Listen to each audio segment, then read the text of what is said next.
It was explained that the land had originally belonged to the wolves, whose nature was driven by an alluring yet insatiable desire. They longed to claim every plaything for themselves, believing that rulership required only one thing: the possession of power. The wolves had never imagined that those they had always regarded as nothing more than mere slaves, the weak foxes, would one day overturn the hierarchy of power. It was said that the first fox ever to wield power greater than the wolves was Arya. Arya was described as the woman who led all the foxes in overthrowing the wolves and then erased them, causing them to vanish without leaving a single trace. With the passage of time, the foxes were said to have grown into a powerful kingdom, one that was composed solely of women. It was later revealed that the Black Wolves' kingdom had suddenly emerged from nowhere, silently conquering half of the mainland. At the same time, there existed the Fire Fox Kingdom, a realm of only women. It was implied that this tale was, in truth, both his story and her story intertwined. One night, deep inside the jungle, it was reported that a unit of the army forces was stationed there. One of the senior captains was heard announcing that the Alpha team would handle the mission objectives. He instructed everyone to regroup within 10 minutes and informed them that they would have to move deep into the valleys, advising them to prepare all their necessary equipment.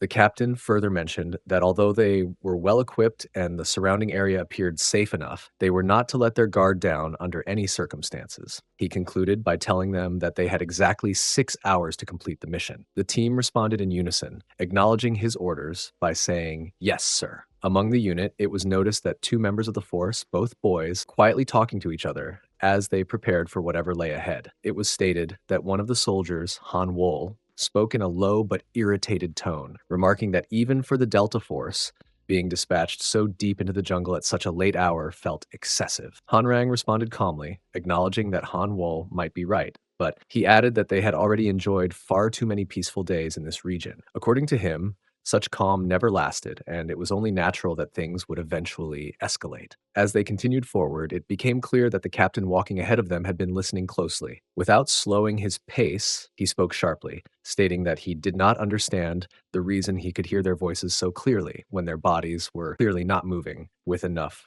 urgency. He criticized them for letting their mouths work faster than their legs and gear. The captain then ordered them to stop talking at once and focus entirely on the mission objective. After a brief pause, his tone hardened as he added that their task was to drive their rockets straight into the Firefoxes without hesitation. In response, every member of the team raised their hand in acknowledgement and replied firmly, "Yes, sir." Following the command, the entire unit resumed movement in coordinated silence, advancing deeper into the jungle. As they descended further, one of the soldiers suddenly pointed something ahead, drawing the other's attention. Another remarked bitterly that without their interference, the people here would have starved to death long ago. Heirong then asked whether the DOQ unit was still responsible for overseeing the supply depot. He mentioned that he had heard the DOQ soldiers were among the toughest and most ruthless within the Delta Force.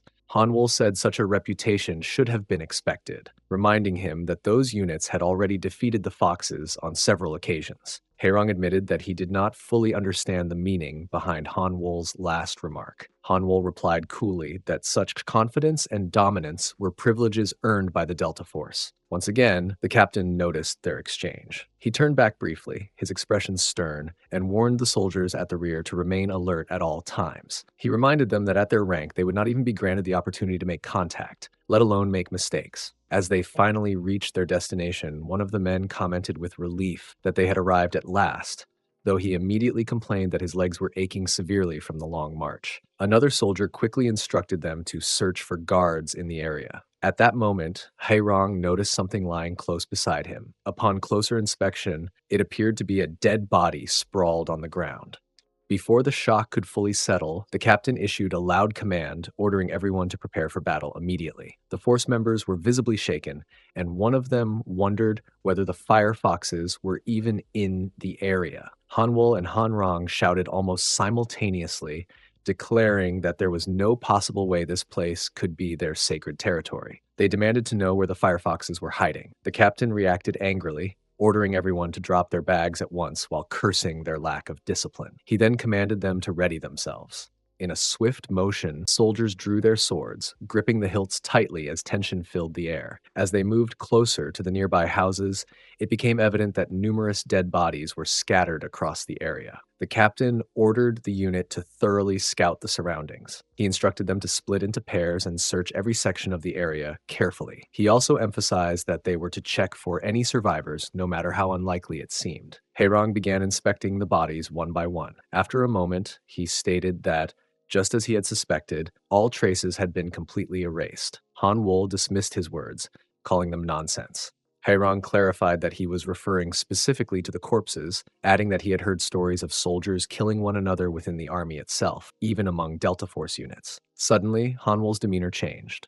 Filled with restless energy, he tightened his grip on his sword and moved toward the door of an old, unfamiliar building. He shouted, demanding that whoever was hiding inside stop hiding and come out immediately. Haerong was startled by his sudden boldness and remarked that Han Wol was braver than he had expected. Han Wol responded that it seemed they had already missed the firefoxes. They forced the door open and entered the building cautiously, checking every corner as they moved through the dark interior. Upstairs, they noticed a figure lying motionless, appearing to be unconscious. Han Wol warned Haerong to be careful, suggesting the person might belong to the Daokyu squad. Both of them struggled to make sense of everything that had happened in that place. Haerong then called Han Wol over, addressing him formally as Sergeant Major Han Wol. He insisted that calling for backup should be their priority. However, as they advanced further inside, they discovered even more dead bodies scattered throughout the structure. At that point, a barely conscious man spoke weakly to them. He urged them to flee the area as quickly as possible. With a faint, unsettling smirk, he warned them that the firefoxes were still close by. Hearing this, both Haerong and Han Wol raised their voices, urgently demanding to know where the firefoxes were hiding. Haerong stated quietly that he believed the firefoxes were somewhere nearby. In response, Han Wol insisted they advance immediately, telling Haerong it was a once-in-a-lifetime opportunity. He expressed strong confidence that if they managed to capture the foxes, promotion would be guaranteed. Han Wol further declared that their days of glory were no longer far off. As he spoke, a smile formed on his face, and he added that if death was inevitable, then it should at least be a glorious one. Haerong stepped forward and stopped him, urging him to wait for a moment. He warned Han Wol not to underestimate their enemies, reminding him that these were not ordinary foxes, but firefoxes. However, Han Wol ignored his concern entirely and continued forward, stating aggressively that they should seize the opportunity, destroy them, and kill them without hesitation. Haerong responded with frustration, pointing out that it was now only the two of them left. He remarked bitterly that the rest of their unit had already been taken down by the shameless foxes and their sneak attacks, adding that if it had not been for such tactics, the situation would have been different. Suddenly, Haerong experienced a vivid flashback. He remembered his father speaking to him in a serious tone, telling him to listen carefully. His father had warned that if he ever encountered the firefoxes, he must act in a particular way. He recalled his father demonstrating the actions to take when facing the firefoxes and giving him clear instructions to ensure survival. Pulled back into the present, Haerong and Han Wol began fighting the figures around them. Chaos erupted as they clashed with those present, striking and killing them one by one. During the struggle, Haerong swung his sword at one opponent, but a powerful counterattack followed immediately. The force of the blow sent him crashing to the ground. As he lay there, pain spreading through his body, Haerong began to think that perhaps a true firefox really was present. He then realized that the one who had attacked him was a woman. The impact left him disoriented, and as his consciousness began to fade, his thoughts drifted back to his father's guidance. In his weakened and nearly unconscious state, Haerong silently called out to his father, asking him to guide him through the situation, hoping that the lessons he had been taught would help him survive that lay ahead. He recalled the moment when his father had spoken to him with unusual seriousness, emphasizing that if he ever happened to encounter a firefox by chance, he must remember every instruction carefully. His father had told him to open his eyes wide, demonstrating the expression himself, and to part his lips just enough to show that fear had no hold over him. He had further instructed him never to forget to lift his chin upward by roughly 15 degrees, stressing that posture alone could determine survival. At the time, Haerong had listened, but could not understand the meaning of such odd, specific guidance. Sometime later, Haerong slowly regained consciousness. As his awareness returned, he realized he was seated in a chair, unable to move. His arms and body were tightly bound with ropes, restricting even the smallest motion. A black cloth covered his face, plunging him into darkness and heightening his confusion. Before he could fully process his situation, he heard a female voice close to him. The girl asked calmly whether he was awake, then told him she was about to remove the cloth from his face. When she finally lifted the cloth away, light flooded his vision. She immediately warned him to listen carefully, telling him that if he caused any kind of ruckus or reacted recklessly, the others would scold her for it. As she stood there, observing him closely, her gaze lingered, and she found herself unexpectedly impressed by his appearance, particularly the sharpness of his features despite his restraints. Haerong remained seated, silently meeting her gaze while carefully observing her in return. In his thoughts, he realized with disbelief that this was the first time he had ever seen a firefox. A moment later, another realization struck him even harder, that this was, in fact, the very first woman he had ever seen in his life. Alongside these thoughts, a strange sense of disorientation set in as he realized this was his first time witnessing what appeared to be cardio training. As he looked around more carefully,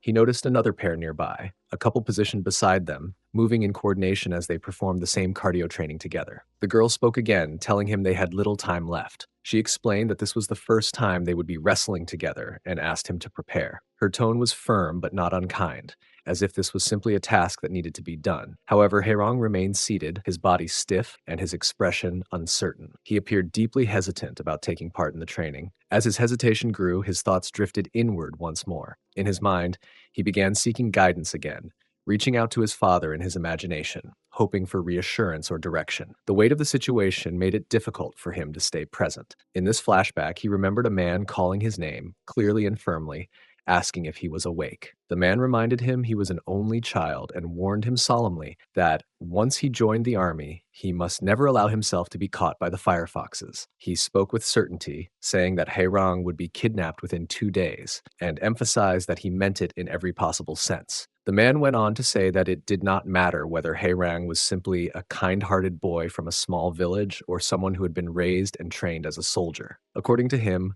the firefoxes would see through everything. No matter how much Haerong tried to hide his secrets, they would eventually pull every truth out of him. He had urged him to remember these words for the rest of his life. The man had also warned him never to indulge in fantasies about fox girls. He told him to face life as it came, naturally and without illusion, and never allowed desire or curiosity to weaken his resolve. That old man was his grandfather. Now, sitting there bound and powerless, Haerong reflected on those repeated warnings. He felt that his grandfather had tried again and again to prepare him for this exact fate, and he regretted not taking those words more seriously. He thought bitterly that he should never have allowed things to reach this point. As he returned to the present, he noticed the girl standing before him, her headlights shining. His eyes were drawn to her without intention, and in his thoughts, he found himself acknowledging how beautiful those melons are. The girl reacted calmly, tilting her head slightly as she asked him if that was true. Haerong found himself engulfed in a vivid memory of his grandfather's advice. He remembered the stern warning.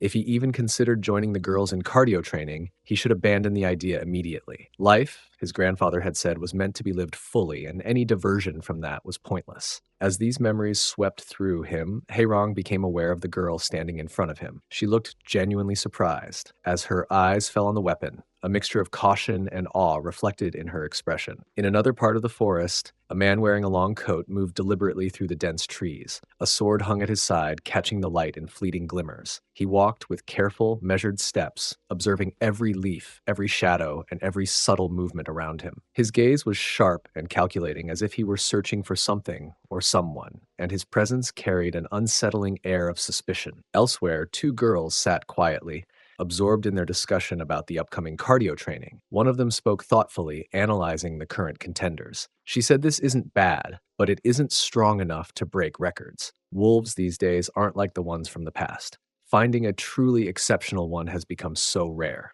She paused, turning to the blonde-haired girl beside her and asking her about her opinion of the 2 men who had just arrived. The blonde-haired girl smiled softly, her expression calm yet amused, which told her that one of them was the type we often see, and the other was more like a dog. The first girl's thoughts lingered on the comparison, which told her that the dog and the wolf are essentially the same. The blonde-haired girl laughed gently, saying it sounded different when she said it out loud.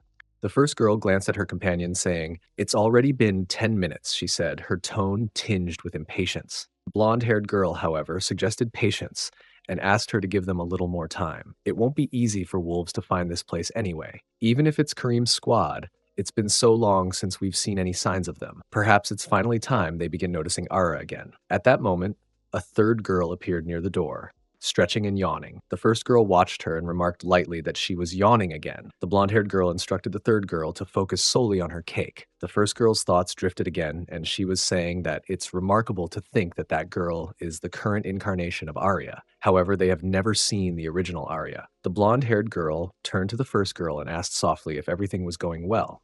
Her voice carried a note of nostalgia. She said this reminded her of the old days. For some, this might be both their first and last experience, so they should enjoy it while it lasts. Meanwhile, Hairong and the girl faced each other, their eyes locking in tense silence. A wave of self-reproach swept over him, making him feel weak, faint-hearted, and nothing more than a subordinate in the world of wolves, creatures he now believed must be subdued and conquered.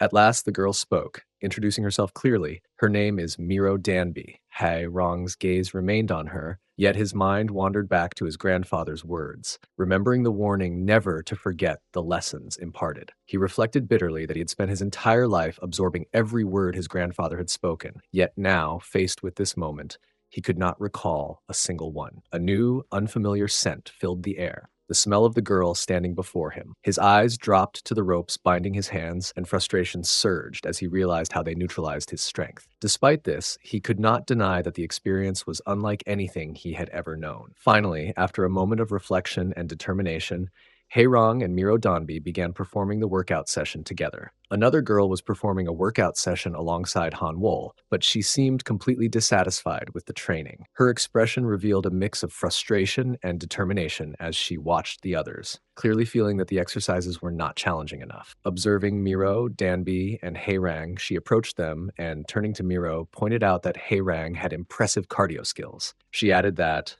if Miro allowed her, she could take over and manage him herself. Miro, his eyes narrowing in irritation, told her not to worry about him, emphasizing that he had already practiced and was fully capable. The girl, however, remained composed and slightly defiant, insisting that she had no intention of interfering. She explained that if Miro could not handle Hairang, she would willingly sacrifice herself for the task. Miro then turned to Hairang and instructed him to focus entirely on the training and on her. Hairang felt a surge of responsibility, realizing the importance of the moment, and told her he understood. She, in turn, said this was the most crucial moment of her life, a pivotal moment that could define her abilities. Hairong silently acknowledged that this was equally significant for him, understanding the weight of the training session in shaping both their futures. With this mutual understanding, both continued their rigorous workout session. Meanwhile, the girl who embodied Arya observed her surroundings with keen attention, her senses heightened. She noted an unusual scent in the air and remarked to herself that she could smell a wolf nearby, a presence that immediately set her on edge. At that precise moment,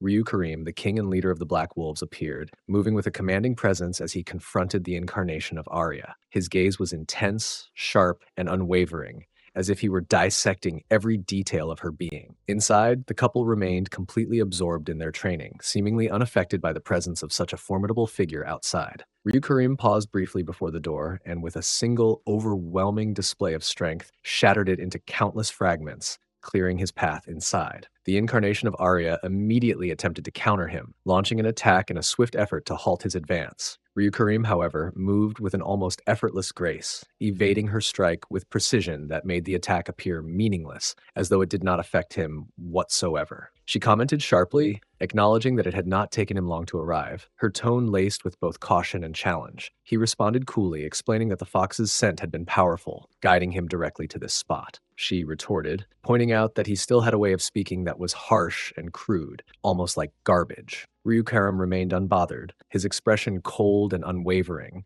stating plainly that he did not care about any of the so-called third-class foxes. His focus was singular, his intention clear. Raising his sword and pointing it deliberately toward her neck, he demanded her collar, making it unmistakably clear that he expected her to demand that collar without hesitation. Haerong was asking Miro about all the ongoing conversations, trying to piece together the chaotic scene that was unfolding around them. Just then, quite suddenly, Hina appeared from behind, moving swiftly and determinedly. Without any hesitation, she began draping Miro with the large, heavy gowns, all the while urging her to hurry and not waste a single moment. Then, turning her attention to the blonde-haired girl, Hina's voice carried a firm urgency as she instructed her not to wait, to act immediately, and to make sure everyone kept the same pace. Hairang remained seated, quietly observing, his mind struggling to process the flurry of actions happening before him. He felt entirely out of his depth, binding himself in confusion as he tried to understand the motives and plans of everyone around him. Meanwhile, the incarnation of Arya, poised and calm, yet alert, was asking Ryu Karim if it was truly acceptable to let all of them go. Ryu Karim, a small, knowing smile tugging at his lips, replied that she should stop asking questions and reassured her that not for a single second would he take his eyes off her. Observing his composure, she thought to herself with a subtle hint of approval that it was clear he understood his priorities very well. The blonde-haired girl's anxiety became evident as she called out to Hina, urging her to hurry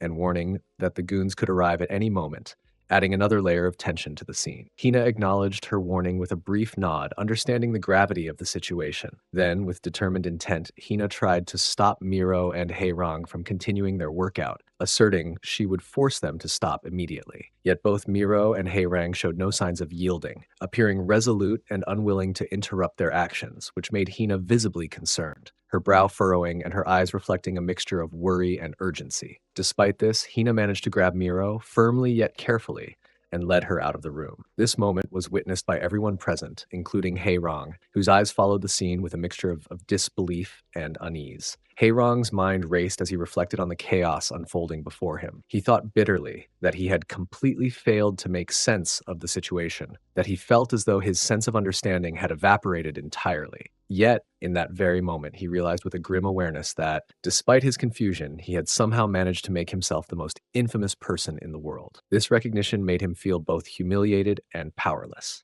As Hairong's gaze settled on the girl standing directly in front of him, his mind struggled to comprehend her presence. He wondered whether she was truly the incarnation of Arya, the legendary warrior whose skill and cunning were whispered about, and the enigmatic, terrifying Fox. He realized with dawning clarity that her name was Ara Yunsul. In a sudden and shocking gesture, Ara removed the collar from her own neck and placed it carefully on Haerong's head. The act left him completely stunned, his mind unable to process the meaning or purpose of what he had just witnessed. Panic and shock overtook him. Amid this turmoil, he could not ignore the simmering anger etched clearly across Ryu Karim's face, a sight that only amplified his sense of dread and helplessness. He appeared extremely frustrated, his body tense and his mind restless, as Haerong silently observed the situation unfolding around him. He reflected that even now, the fox and the black wolf continued to move within their own territories, coexisting in a way that felt strangely incomplete, as if some invisible thread between them had been left unresolved. Despite this sense of unease,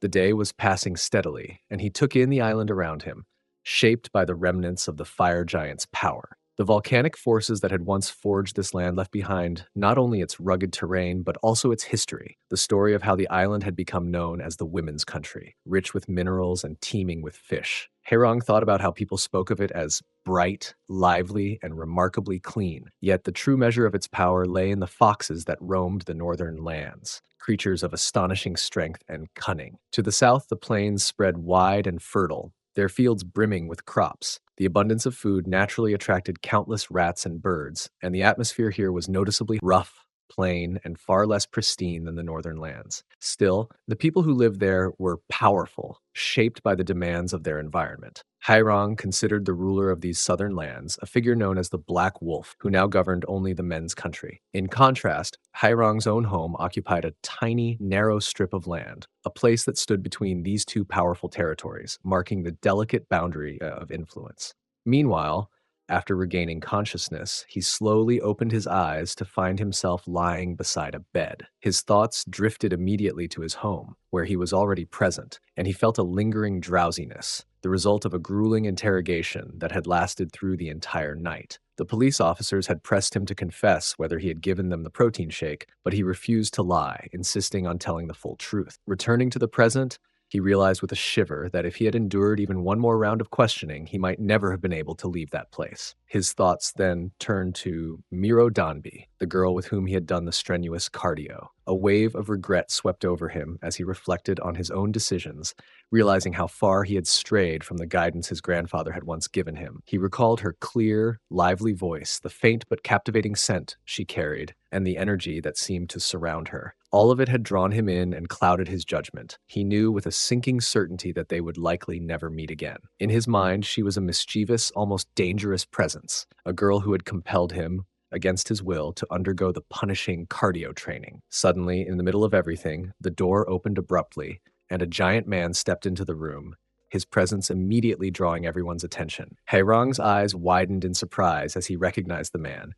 It was his father. His father, with a calm but commanding gesture, signaled to him that it was time for supper. Haerong looked at his father, scrutinizing the expression on his face. He wondered silently whether the smile his father wore was sincere or merely a mask. The question lingered in his mind for a moment, but before he could voice it, his father spoke. He asked almost rhetorically whether his father really needed an explanation for every expression he made, implying that some things should simply be understood. Then, in a serious tone, he reminded Haerong that the entire country was in a panic over the situation surrounding him. Haerong, attempting to maintain his composure, replied that everything would calm down sooner than anyone might expect. He tried to sound confident. At that moment, another man who had been standing quietly in the house stepped forward. He spoke in a formal tone, apologizing for bringing troubling news, but making it clear that the situation was anything but something that could simply fade away. He said he had come without official authorization, underscoring the urgency and irregularity of his visit.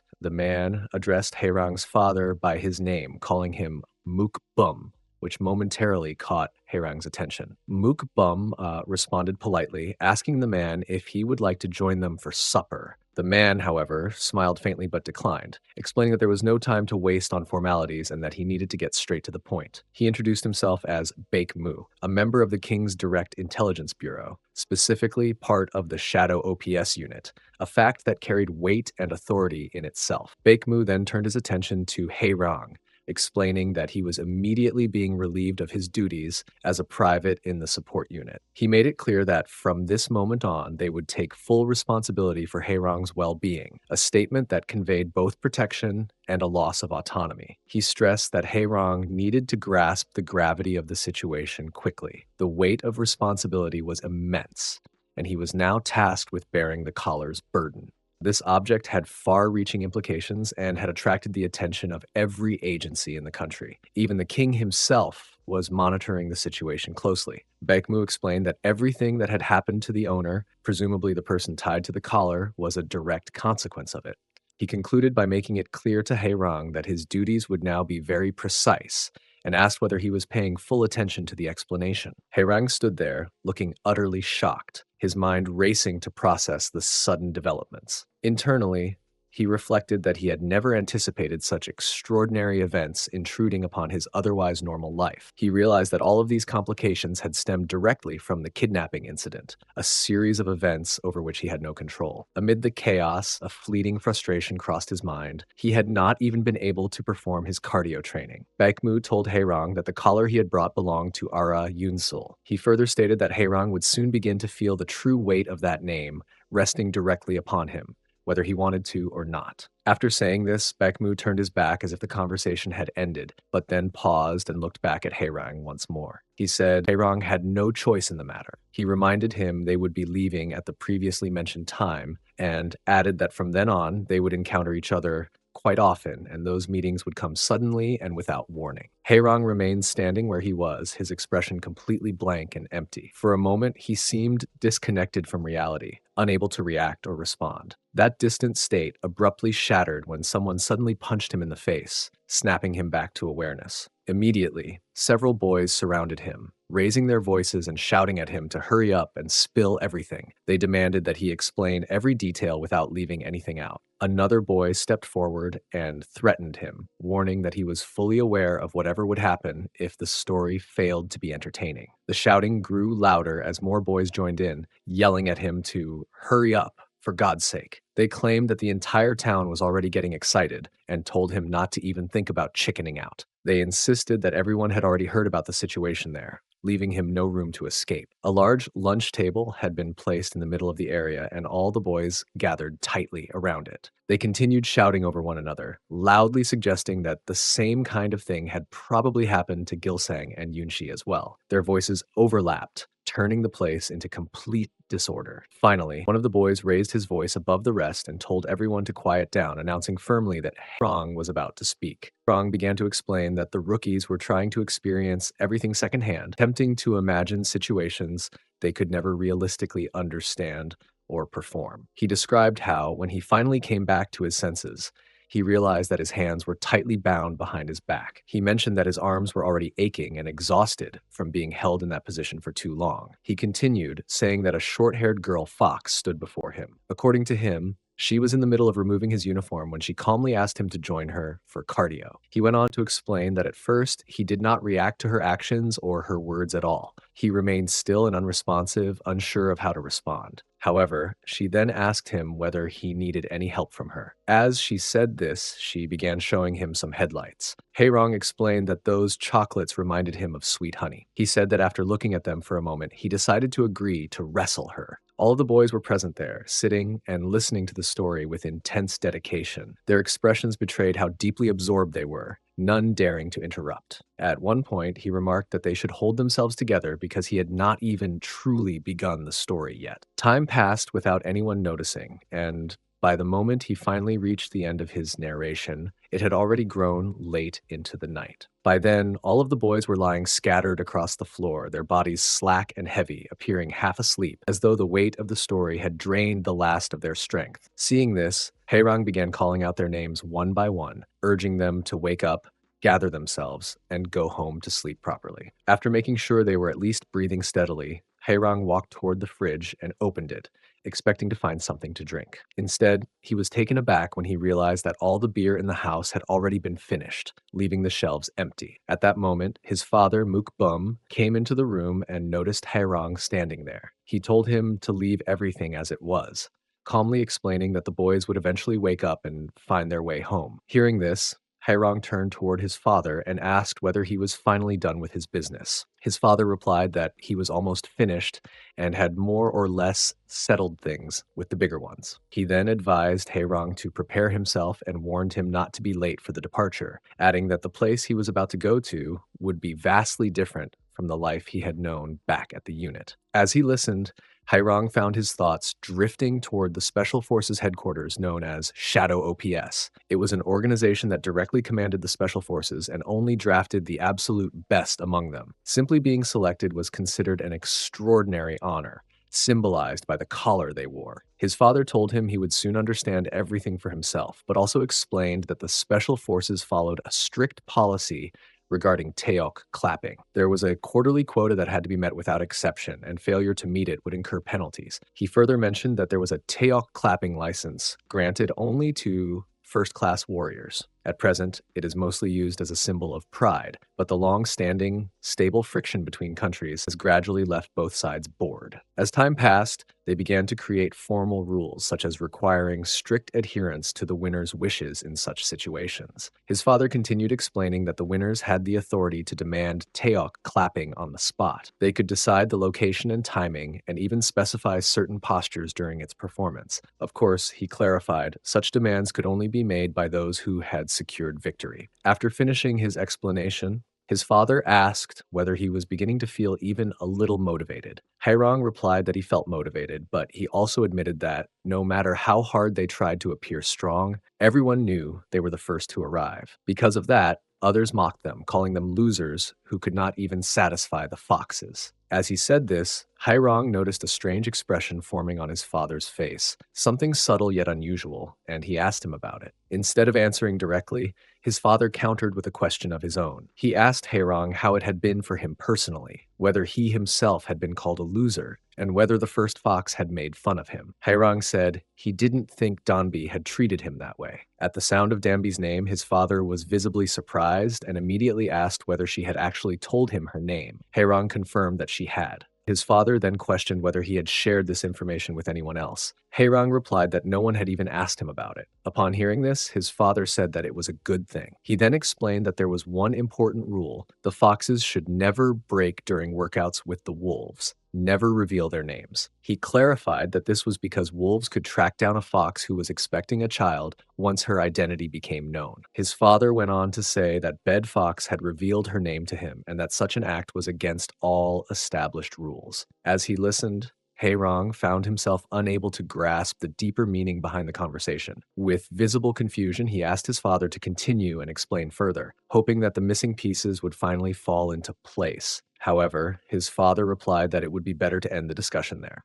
He observed that everyone present appeared bored and disinterested, and there was no reason to prolong the matter any further. Turning back toward Haerong, his father spoke once more, this time with a firm and unmistakable tone, reminding him that he was destined to become a king and instructing him never to forget that truth, no matter the circumstances. Haerong said that all these statements were coming without warning. He said he could not understand his father's words and confessed that it felt as though false hope were being offered to him without explanation. His voice carried uncertainty rather than defiance. In response, his father firmly stated that such words should never have been spoken to one's father, making it clear that the manner of speech itself had crossed a boundary. When the night finally passed, the next morning arrived quietly, and the first light of dawn spread across the sky. Haerong found himself seated in a moving carriage, bound for his destination. As the wheels rolled forward, his thoughts drifted inward. He reflected that by distancing himself from his home, he had also separated from a part of himself, a part he had once taken for granted without ever realizing its value.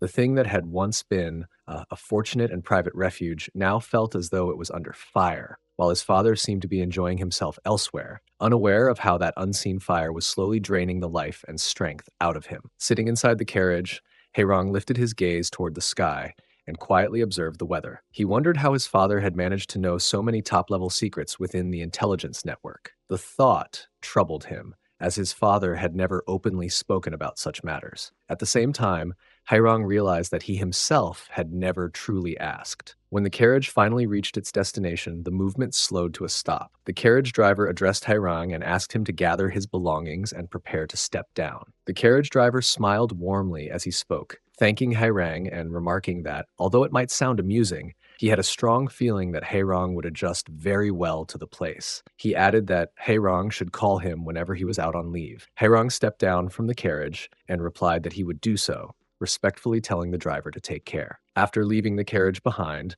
Haerong stood outside a large house, positioned directly in front of its imposing gate. As he paused there, taking in the sight before him, he quietly acknowledged to himself that he had finally arrived. The weight of the moment settled in, making the place feel both unfamiliar and inevitable. Suddenly, an officer's voice called out his name from behind. Startled, Haerong turned around immediately, straightened his posture, and saluted her, responding formally. The female officer remarked that he had arrived 21 minutes early and praised him for his good work. She then asked him to follow her, saying that she would show him the way. As they walked, she introduced herself as First Lieutenant Magai from the administration department. She greeted him and said she would take care of him for the time being. Her tone was professional yet composed, making it clear that she was accustomed to this role. She went on to say he had arrived at the perfect moment to witness the recruits' training. She suggested it might even be his lucky day, then asked if he wanted to take a look. Haerong responded affirmatively,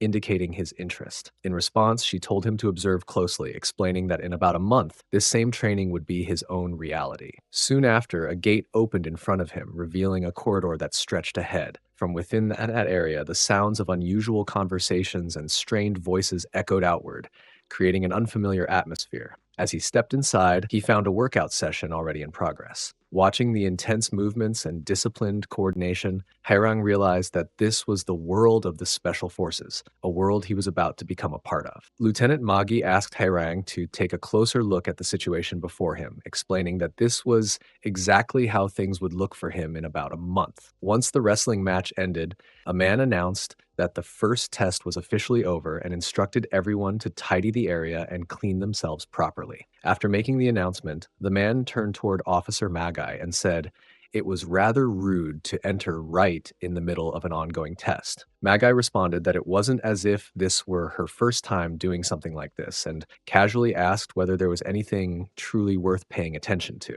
The man replied that, as she could clearly see for herself, most of the participants seemed quite average. He added that since they were all recruits, there was nothing more to do but observe them over time and see how they developed. Throughout their exchange, Haerong remained standing nearby, quietly listening to every word of their conversation while carefully watching everything that was happening around him. As his attention shifted to his surroundings, Haerong glanced at the women present and found himself thinking they might be the dolls his father had created. Shortly after, the man asked about Haerong's identity, clearly wanting to know who he was. Magai said the boy was only there for a tour. In response, Haerong raised his hand and saluted the man respectfully. Magi then addressed the man as the instructor and said he had probably already heard the rumors about the boy, adding that his name was Haerong. She went on to say that this was the same boy who had become well known throughout the entire country. The men present were visibly shocked upon realizing he was the one who had brought back the Arayunsol collar. The instructor studied him closely, thinking to himself that the so-called pathetic excuse for a wolf might actually be Haerong. At the same time,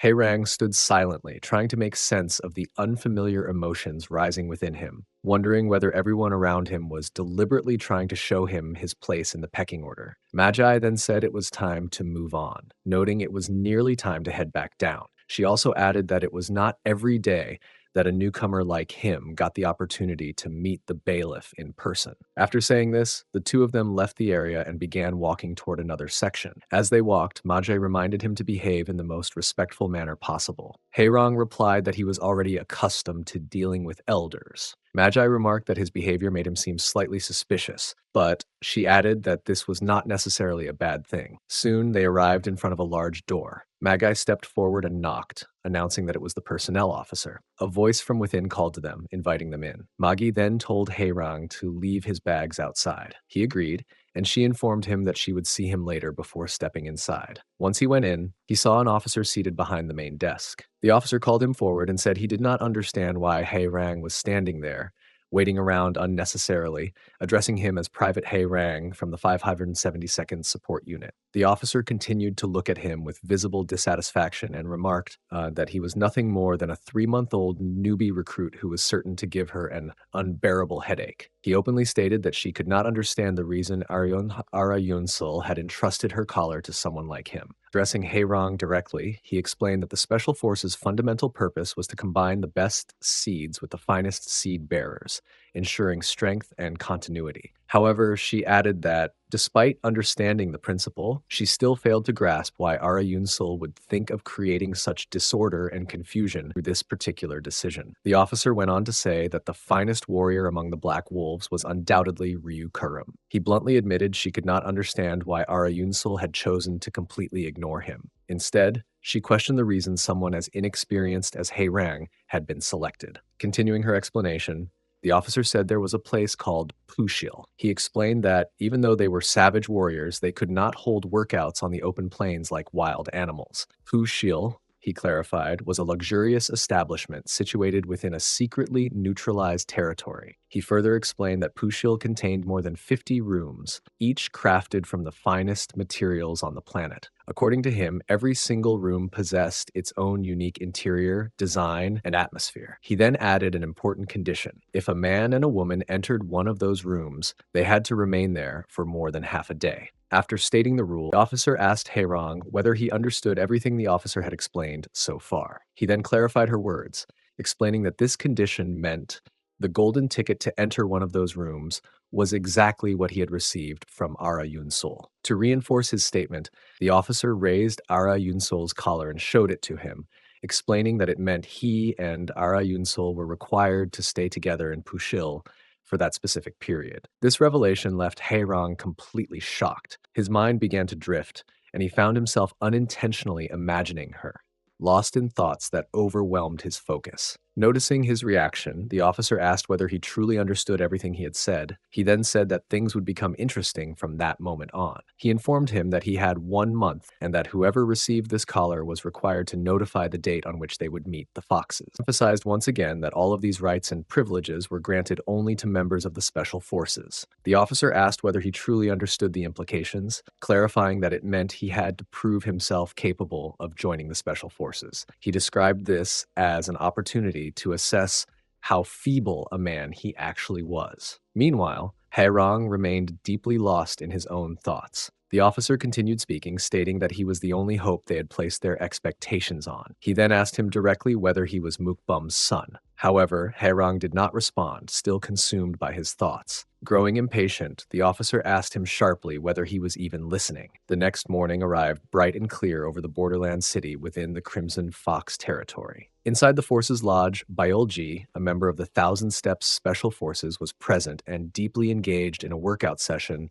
alongside Mirtina. As they trained, their conversation turned to who might have received Ara Yunsul's collar. Byolji told Mirtina that Ara Yunsul had most likely been under interrogation for the entire day. She then admitted she could not understand Ara Yunsul's thoughts or the reasoning behind the decision. Ara was walking through the grand corridors of the castle as she made her way upstairs. As she approached a particular door, she noticed that it was slightly ajar, which immediately caught her attention and filled her with surprise. Curiosity compelled her to pause for a moment, and from her position, she could hear the conversation of several girls inside the room. It was Hina Pine who spoke with conviction, telling the others her words were valid and that she meant them. Her tone carried an urgency that made the matter seem more significant. One of the other girls, intrigued and doubtful, asked her if she was truly talking about that child, Miro Danby. Hina did not hesitate. She confirmed it was indeed Miro and explained that the child had been refusing to eat or drink anything, which was deeply concerning. Hina Pine, a member of the Special Forces, elaborated, explaining that the situation was far more serious than it appeared at first glance. She suggested that Miro's behavior was a form of love sickness, the cause of her current state and strange conduct. Another girl, Hira Pinae, admitted she understood the gravity of the situation and added that if things worsened, Miro might face punishment for being deemed a defector. Hina acknowledged the possibility, but expressed her confusion, saying that while she knew the seriousness of the situation, she still did not understand whether the child was truly worth all the trouble unfolding. Standing nearby, Choa spoke up, stating confidently that all of these events were connected to Haerang. Hina responded with her own observations, explaining that the only thing she had witnessed was Haerang tied up and unconscious. She described his appearance, noting that he looked every bit like a puppy, with a decent height and presence, yet she emphasized that the most critical detail was the large weapon he carried. According to Hina, this weapon was the key piece of evidence, the only thing that made sense of the situation, and the very reason Ara Yun-Sol had entrusted her with the collar. She added that even Danby's current state proved the weapon was worthy of a prince, underscoring the gravity of the matter. Suddenly, the group realized Ara was standing nearby, quietly observing them. They immediately mocked her, questioning why she had not reported to them as she should have. They reminded her that she had been in the interrogation room all night and asked why she was not in the biology room, as she was supposed to be, but instead was just standing there, seemingly idle. Ara responded calmly, saying she seemed busy with her own matters. Hina, skeptical and curious, pressed further, asking if she was swamped and expressing her inability to understand that Biol might be occupied at that moment. As the conversation continued, all of the girls began peeking into the biology room. Their eyes widened in shock and disbelief as they took in the scene before them. To their astonishment, they saw Ara fully engaged in a wrestling battle inside the room. On the other side, in the vast room, Lieutenant Magi stood with a poised, commanding presence, a stick in her hand and a poster prominently displayed beside her. The atmosphere was filled with a quiet tension, a mixture of anticipation and scrutiny, as she prepared to instruct Herr Hairong on the rigorous cardio training. Hairong remained standing there, his posture alert yet slightly tense, absorbing the scene around him. He noticed a man scrutinizing his weapon, studying its size and shape. After a moment, the man nodded in approval, acknowledging that the weapon indeed belonged to him. He spoke with a tone of measured admiration, expressing that, from his perspective, this was unmistakably the prince's weapon, an infrequent and exceptional phenomenon. His words carried a weight of awe, and he emphasized that the weapon was the largest of its kind ever recorded, leaving a subtle echo of amazement lingering in the room. The officer standing nearby shifted his attention and asked,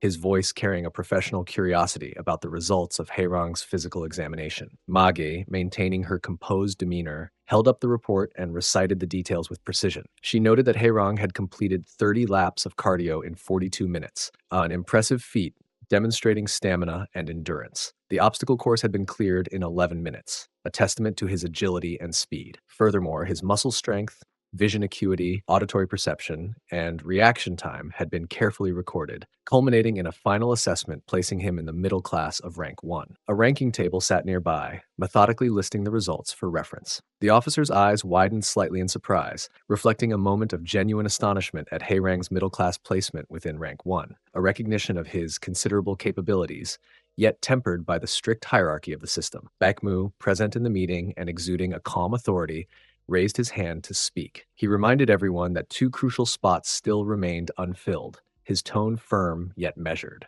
Another individual rose immediately, emphasizing that the Black Comas also needed a recruit, and arguing that, under the merit system, it was only fair for Haerong to hold the position. Baekmu's colleague, however, dismissed this reasoning as nonsensical, pointing out that a recruit had been taken on not long ago and reminding everyone that the team had recently lost a team leader, a loss still felt keenly. Baekmu's voice resonated through the room, calm but edged with subtle irritation, as he expressed his inability to comprehend the fuss being made. He suggested that if others wished to make such a spectacle, they might as well bear the burden visibly and act embarrassed for their own pride. Then, shifting his focus, he addressed the matter of truth that everyone already knew the situation that had happened. Yet, some seemed to have temporarily forgotten who had targeted Haerang, Ara Yunsol of the Thousand Steps, a figure whose name alone carried weight and respect. Turning to Haerang, Baekmu asked in a voice that combined curiosity with genuine concern whether he felt capable of managing the responsibilities now resting upon him. Haerong stood frozen, the words caught in his throat,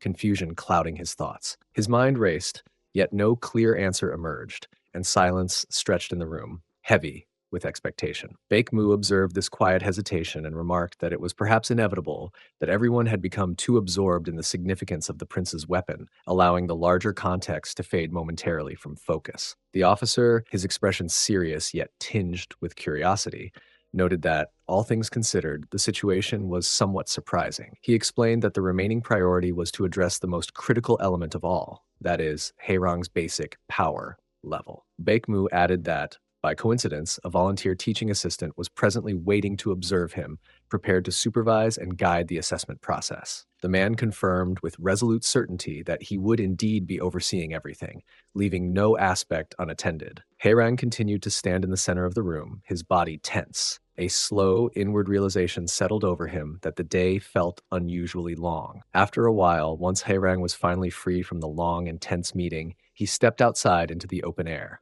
His eyes quickly fell upon 2 men engaged in training, Leth moving with disciplined energy yet bearing the strain in their own ways. One of them complained that the training seemed to grow progressively harder and that his waist was screaming at him from the effort. The other man chuckled in agreement, pointing out that it wasn't as if they were marching into war, yet the physical strain made the complaint understandable. The first man then added that he had noticed a turn of shadow ghosts around today, and as his gaze landed on one of the men, he identified him aloud as Ryu Karim. Haerong, unnoticed, stood silently behind Ryu Karim, observing him. Ryu Karim, catching sight of Haerong's presence, suddenly spoke, his tone sharp and edged with irritation. He remarked that Haerang's idiotic expression had been burned into his mind ever since that day, and he wished he could just strike him down right then and there. He warned that Haerang would probably be eaten alive by the Red Fox regardless. Pointing his sword toward Haerang with a forceful motion, he asked whether Haerang had ever swung a sword before, adding that he didn't care which weapon he chose. He was to show that he was truly made of. The words resonated deeply in Haerang's mind, stirring vivid memories of his childhood. He recalled training with his father, who had instructed him to attack freely, without hesitation. Yet when his father made a sudden move toward him, Haerang cried out, protesting that he should have been warned before being hit. His father had remained stern, telling him that it did not matter if he acted like a crybaby, he just needed to attack again, to keep trying. Hairong remembered shouting back, insisting that he should not have been called a crybaby. Those memories swirled through his head now, mingling with the sharp focus of the present moment. Returning to reality, Hairong gripped the training sword firmly in his hand, deciding that this would be his weapon. He declared quietly, to himself yet with conviction, that he preferred the training sword above all others. Ryu Karim's expression shifted, frustration flickering across his features as he snapped that he had not asked about which weapon Hairong intended to use. From the windows of the castle, several men were observing the scene, their attention riveted. They noted the stark contrast between Ryu Karim, who appeared infuriated, and Hairong, whose calm and stubborn demeanor came off as oddly amusing. Among the spectators, Ha Wung, a member of the detachment force, and Gimbe noted with some surprise that it was the first time he had ever seen the captain so visibly angry. Surimaru, another member of the detachment, remarked that the scene was looking increasingly dangerous and that at this rate, they might end up witnessing bloodshed. Bao Eden, also part of the detachment, observed the interaction with a hint of amusement, noting that even the shadow ghosts seemed excited by the display. Baekmu, calmly watching the unfolding training, muttered to himself in disbelief, questioning the reason Ryu Karim seemed so intent on provoking Hairong so intensely. Another onlooker commented that it seemed overly harsh for a newcomer to endure such pressure. Amid the tension, Baekmu offered a handful of popcorn to the officer, suggesting that he try some, insisting that it was very delicious. The officer glared at him in response, clearly unimpressed, yet Baekmu continued cheerfully, insisting again on the taste. Meanwhile, at the Black Wolves' King Castle, the atmosphere was completely different, yet equally disciplined. Buksa Baram, the 57th monarch of the Black Wolves, was engaged in a rigorous workout session alongside a girl, his focus unwavering. Yet, even as he trained, his thoughts wandered. He considered Mukbum's son, the young man who possessed the prince's weapon, and contemplated Ara Yun's, recognizing that he might well become the best among all the foxes capable of mastering the intense cardio training. After completing the exhausting workout sessions with numerous girls, Bukse paused, scanning the room with a critical, discerning eye. He noted how most of the girls were visibly drained, their bodies trembling with fear. As he continued to observe, his gaze fell upon a girl sitting quietly in the corner. A sense of curiosity mixed with a faint twinge of concern stirred within him. He silently acknowledged that she was the only one left, and for the first time he truly focused on her training session. He approached her and asked if she was afraid of the training. He reflected that in his world, even slaves would obey without question, yet he sensed in her a spark of resistance or uncertainty. He warned her inwardly, with harshness and with firm authority, that she could not evade the training, that she must follow his guidance, and that he would take full responsibility for the process. Then, resolutely, he concluded the preliminary instructions, noting that today's session would end with her active participation. Without hesitation, he engaged her in a wrestling battle. When the day's grueling training finally came to an end, Buxa stepped out into the long, echoing corridor. His assistant was already waiting, standing rigidly as though anticipating his evaluation. The assistant inquired about the level of satisfaction he derived from the day's work. Buxe exhaled heavily, a trace of weariness in his tone, admitting that he was growing tired of repeating the same assessments. The results, he noted, were consistent with prior sessions. The assistant listened carefully before responding, acknowledging the routine nature of the training outcomes. Yet, he introduced a point that immediately captured Buxe's attention, that while acquiring large quantities of the standard product posed no challenge, achieving results of the highest concentration required a top-class product. Buxe's brow furrowed slightly in surprise, intrigued by the mention of something rare and exceptional. The assistant elaborated, recounting how 6 months ago, Ryu Karim had collected the last known top-class product,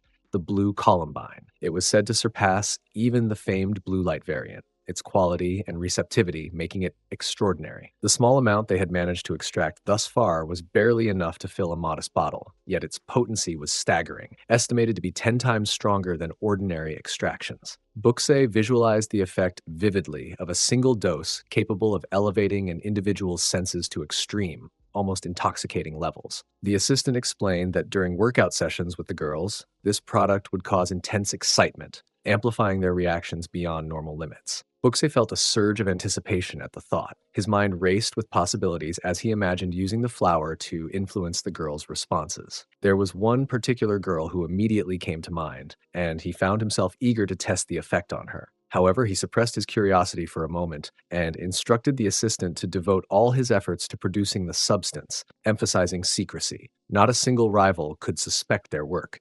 He insisted it must remain entirely hidden. The assistant assured him that accomplishing the task would not take long. Pusil reflected internally on his own impatience. He admitted to himself that he had little tolerance for delay and felt a pressing urgency to correct the errors of his ancestors. His ambition to refine the detachment force boys to mold them into stronger, sharper warriors was relentless, and he knew that time was of the essence. Meanwhile, in a separate arena of tension and conflict, Rong and Ryu Karim were locked in a fierce duel. Every movement between them carried immense speed and precision, each strike resonating with controlled force. Rang launched a swift, calculated attack, which Ryu Karim expertly blocked, his muscles coiled and responsive. Rang laughed quietly, a mixture of admiration and challenge in his tone, acknowledging Ryu Karim's skill while teasing him subtly, saying that he had managed to block that, as expected from the strongest blade in the detachment force. Ryu Karim, however, could not conceal his growing anger. Each remark, each subtle acknowledgement of his strength from Rong seemed to ignite a deeper fury within him. During the fight, Rong found himself thinking that the real confrontation was only beginning at that very moment. In his mind,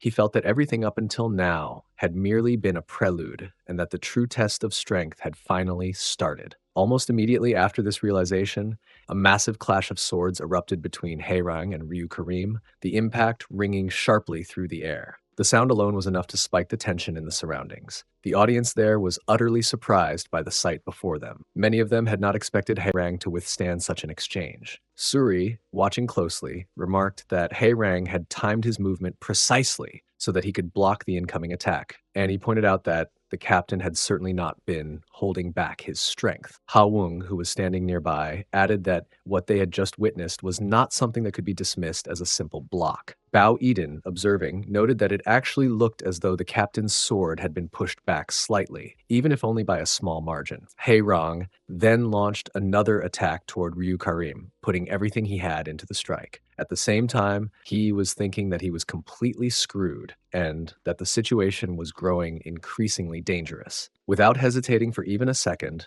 Ryu Karim responded immediately, delivering an attack of his own. One of the officers who had been closely watching the fight commented that Rong was the real deal. He pointed out that Rong was accurately pinpointing the exact position where the end of Ryu Karim's sword would be, and responding with precision, which made it seem as though he had truly gotten the captain's measure. That same officer then accused Mukbum of having hidden someone so valuable from them, likening Rang to a diamond kept out of sight. Another man turned toward the officer, clearly surprised, and asked him to repeat his words, as if he wanted to be certain of that had just been said. Baekmu then joined the conversation, stating that he had anticipated something like this on some level. However, he admitted he had not expected Mukbum Sunbae to raise someone in such an unorthodox manner. Even so, Baekmu acknowledged that Rong had gone far beyond anyone's expectations. He added that Karim was likely becoming increasingly frustrated and suggested that Rong intervene before he went too far. Suddenly, Baekmu entered the ground himself and shouted that it was enough, declaring that the test would end there. He pointed out that Karim's violent temper seemed to be surfacing and suggested they stop there. He remarked that the world had not been delightful these days, and now that someone interesting had finally appeared, there was no reason to ruin it. Baekmu directed these words toward Karim before announcing that, from that moment onward, the common soldier Rong had erased the Shadow Ghost's doubts and proven his capability by successfully passing all of the detachment tests. Baekmu then asked the entire council whether they agreed with this decision. The whole council responded in unison, agreeing. After that, Baekmu asked whether they consented to recruiting Rang into the Gimbe. Once again, they all answered yes. Baekmu turned to Rang and asked whether he had given his consent as well. Rang replied respectfully that he did. Afterwards, several members laughed, looking at Rang and commenting that he was a truly amusing person who had appeared out of nowhere. Another member remarked that he was Mukbum's son and noted that the foxes would surely grow restless, eager to get their hands on Rang. It was also said that from that point onward, Rang would have to experience everything starting from the very bottom. Since they had all gathered like this, they suggested they drink together and asked Baekmu whether he would be treating them. Baekmu replied without hesitation that he would. Meanwhile, Rong and Ryu Karim stood facing each other in silence, staring directly into one another's eyes. Rong thought to himself that these men truly were the strongest warriors of the Gimbe detachment force. He realized that he had taken them too lightly, but he also firmly believed that the strongest blade within the Black Wolves would never unfairly order them to single him out. Later that night, deep within the jungle, rain poured steadily from the sky, soaking the surroundings in darkness and cold. Haerong sat alone in the middle of the forest, holding his sword tightly in his hand. As he reflected on the situation, he concluded that no matter how he looked at it, he truly had been singled out. He thought about how this was his very first field mission, how he had gotten lost, how he had ended up running into a firefox. The firefox, not recognizing him at first, looked at him carefully and asked whether he was the one who carried the prince's weapon. She then told him it was a pleasure to meet him. 2 hours earlier, Haerong had been seated inside a moving carriage along with all the other members of the detachment. He remained quiet, observing the atmosphere and the people around him. One of the men present was Maru, a fighter known for swift, precise striking,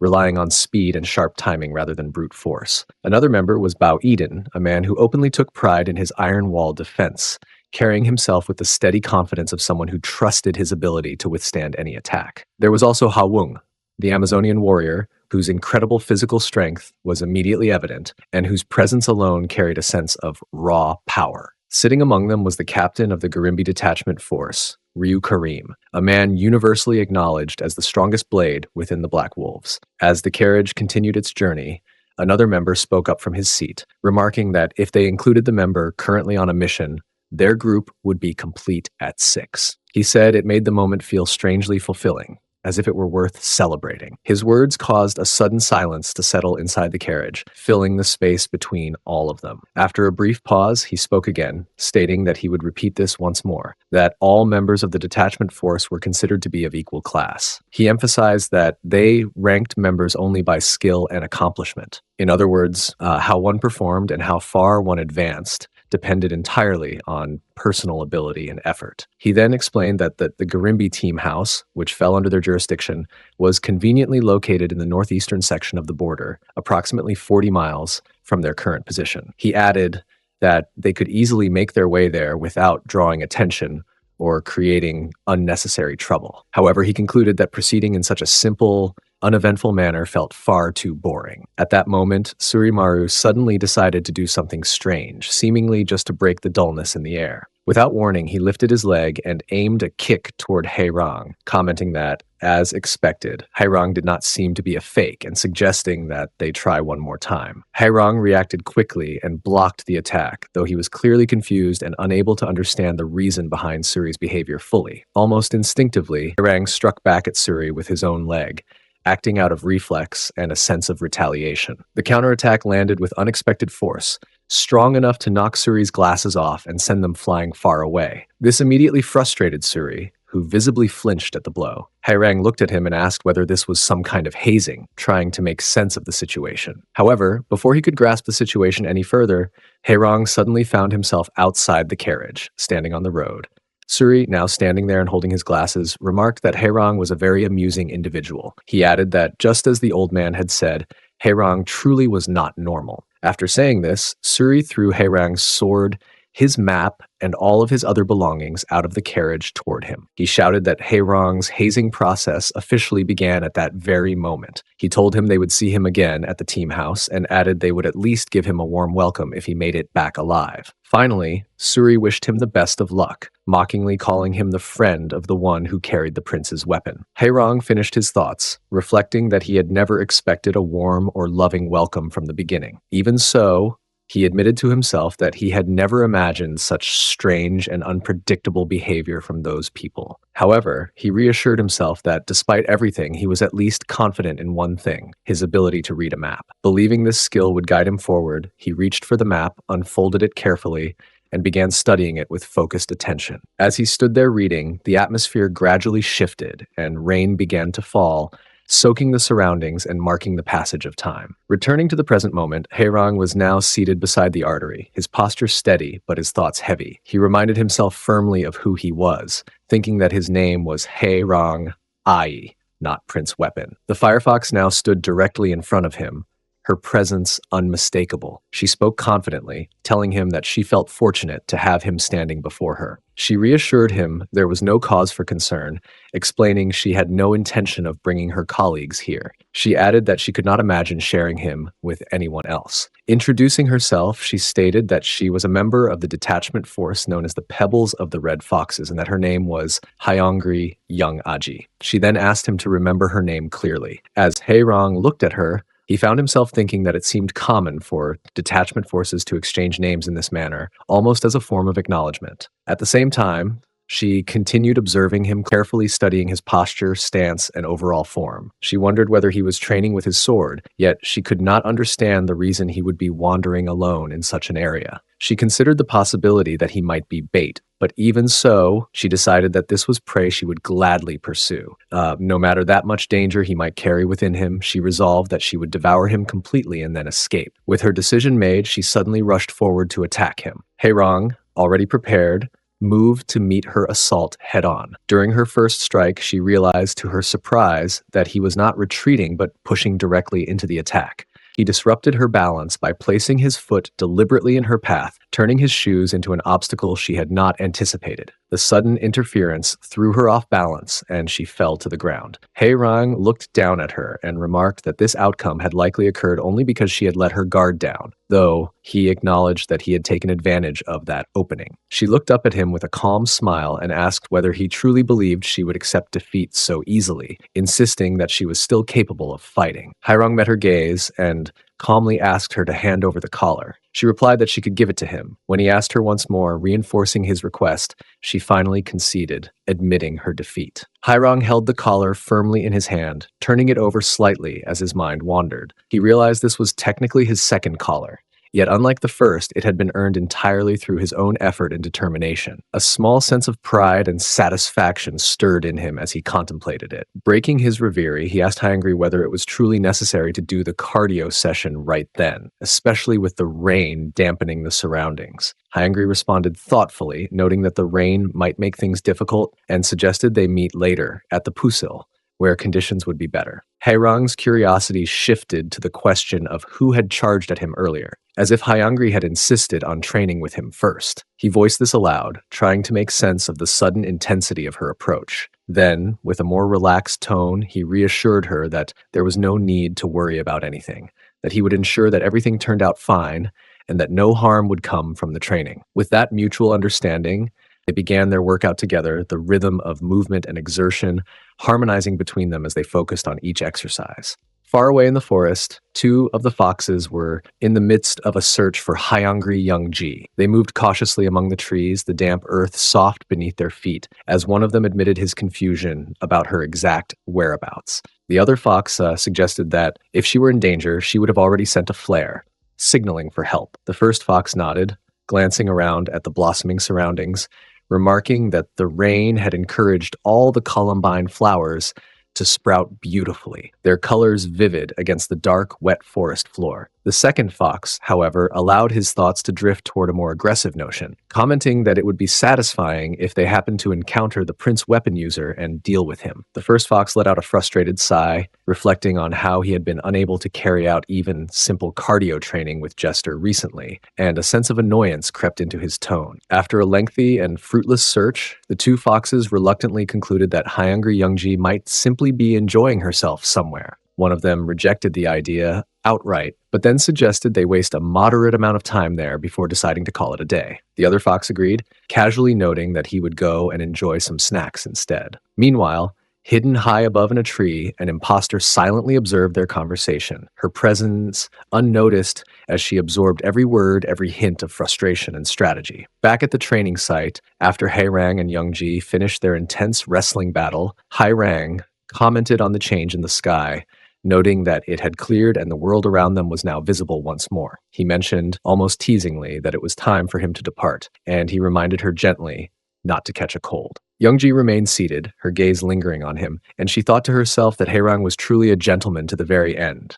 She also reflected on how considerate and thoughtful he had been during training, finding his demeanor surprisingly gentle and endearing despite his strength. Haerang, smiling lightly, walked away, his mood evidently lifted by the session, radiating a quiet happiness as he moved. Elsewhere, a member of the Fox team remained hidden beneath a tree, her arrow carefully aimed at Haerang. Frustration laced her thoughts as she muttered to herself that he was a fool with far too many openings, and she could not understand how Youngji had lost to him or how he had managed to claim the first blood that should have been hers. She steeled herself, thinking that she could not simply let him escape. Her plan was clear. First, she would make sure he could not use one of his legs, and then weaken him enough that he would neither want to leave nor have the strength to retaliate. Suspicion gnawed at her mind regarding his prince weapon, and she noted with admiration and slight irritation that the Pebbles team seemed to be performing at the peak of their abilities that day. Just as she was about to act, a sudden movement from behind startled her. A man appeared, pressing a hand over her mouth and instructing her to remain silent and follow him. As she turned her head slightly, recognition flickered across her features that it was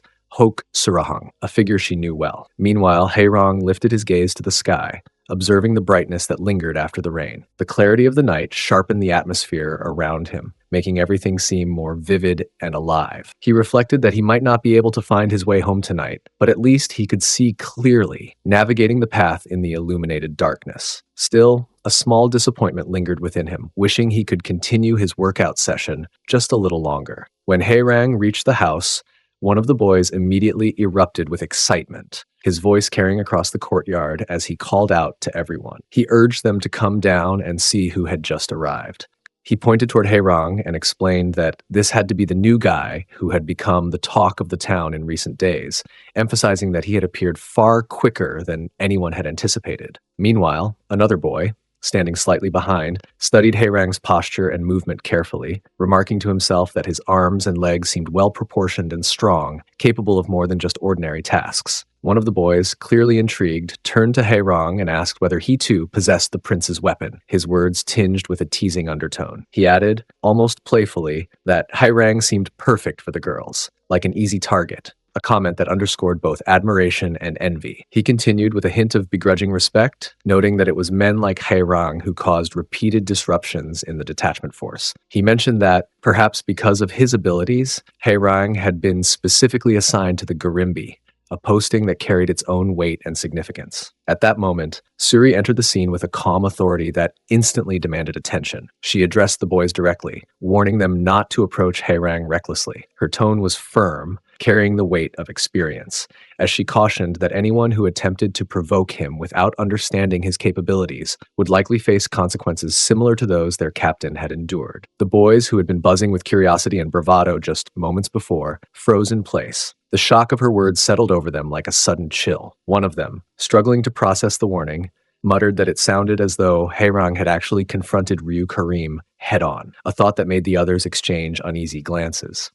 Suri's explanation continued, her voice patient yet commanding. She stressed the need for caution and instructed Haerang to follow her closely, assuring him she would guide him through the nuances of their environment. She added that, soon enough, everyone would acclimate to one another, and there was no reason to worry excessively. As she spoke, she allowed herself a brief smile and complimented him on finding his way to the location, subtly acknowledging his skill and awareness. She reminded them all that their priority now was to report back to the elders. Turning to Hok Surahang, she praised his efforts, telling him he had done an exceptional job. Amid the interactions, one of the members, noticing Hok Surahang fully geared up, raised a question with an amused tone. He inquired into why Hok Surahang, who was expected to be on vacation, was instead fully prepared and ready for action. Laughter rippled through the group as they commented that from first glance it was clear he had just returned from protecting a significant figure, the mark of someone accustomed to high-stakes responsibility. Hok Surahang, however, paid no attention to their teasing or speculation. Instead, he quietly followed Haerang and Suri,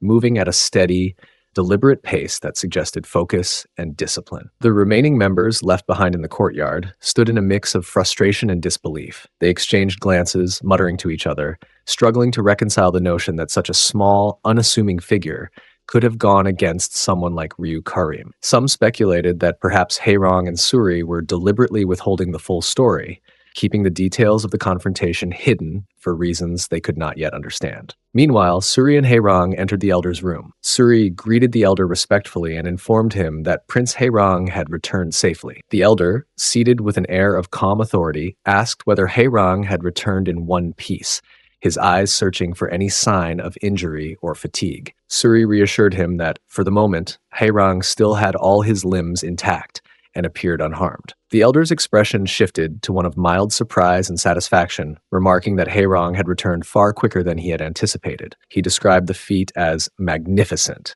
yet immediately noted that the young prince was likely exhausted from his journey and efforts. With a measured tone, he instructed Haerong to rest for the time being, assuring him that a detailed report would be heard the following day. With that, he concluded the meeting, allowing them to leave. Haerong responded respectfully to the elder, saying, "Yes, sir," his tone firm yet calm. Elder then added that the warning was fair, acknowledging that the coming days would be demanding. From tomorrow onward, the tasks would be grueling, relentless in their intensity for the foreseeable future. Both Haerong and Suri felt a brief mutual shock at the weight of the statement, a silent recognition of the hardships that awaited them. After a moment, they left the elder's room, their footsteps echoing softly through the corridor. As they walked, Haerong remarked thoughtfully that it seemed yet another order had come down from the royal palace, a subtle mixture of curiosity and concern in his voice. Suri, walking alongside him with her usual composed demeanor, responded that everyone was probably already aware that the orders had something to do with procuring those unusual exotic flowers once again. She added, in a practical tone, that he would most likely need to wash off the sweat and grime accumulated from the day's exertions. Haerong chuckled lightly and admitted he needed to do his laundry, the mundane task grounding him after the intensity of the morning's events. Suri, noticing his ease, reassured him that it was perfectly fine to speak informally with her here, allowing him to relax a little as she led him down the corridor toward one of the rooms. She gestured toward the modest but comfortable space, explaining that this would serve as his resting area. If he had questions or needed guidance, she told him he could always turn to his roommate, Ha Wung, who was already there. Suri praised Ha Wung lightly, calling him the best snail bride in the detachment force, a title that carried both respect and a touch of humor. Ha Wung, seated in the room, greeted Haerong warmly and suggested he go wash up, offering to heat the water. Haerong smiled in return, accepting the offer with a simple yes. Once Suri had finished her introductions and left, Ha Wung reminded Haerong that he should speak formally with him, a courtesy that Haerong acknowledged with a nod. Late that night, Ha Wung sat outside the house, chopping wood with careful, deliberate movements. He arranged the logs efficiently, ensuring the fire would burn steadily and that the water for Haerong would reach a perfect warmth. Inside, Haerong sank into the bath, the hot water enveloping him in a soothing embrace. He closed his eyes briefly, murmuring that it felt hot and comforting, the tension of the day slowly melting away. The quiet was broken when another member entered the bathing area, preparing for his own bath. Haerong, maintaining his politeness, introduced himself. The newcomer asked if he was the recruit from Gimbe and casually told him not to worry about him, instructing Haerong to focus on his own routine. As he studied Haerong's face more closely, a flicker of recognition crossed his expression. He finally understood the reason Haerong was referred to as the prince weapon, the whispers and awe he had seen earlier making perfect sense in that moment. Meanwhile, Haerong remained focused on his bath, the warm water washing away both physical fatigue and lingering tension, yet his mind wandered persistently to Youngji. The next morning, the elder was holding a collar in his hand, turning it over slowly as if weighing its significance. He remarked with a mix of pride and surprise that Haerong had successfully received the Hyangri Youngji collar from the pebbles. Haerong stood quietly in front of the elder, his posture steady, but his mind alert to every word. Hokusarong was present as well, confirming the elder's statement, then inquired whether Haerong had remembered to give Youngji the protein shake. Haerong nodded and replied that he had. Hearing this, the elder said that Haerong had once again caused a significant commotion, yet he deserved congratulations for earning his first partner. Hyangri Youngji, he explained, was no ordinary companion, and the Pebbles was a raider captain whose reputation extended far and wide. Hokusarong added her own observations, her tone tinged with admiration. She noted that Youngji was formidable, capable of making even the board flee in tears, and that her senses were sharp enough to detect wolves with ease.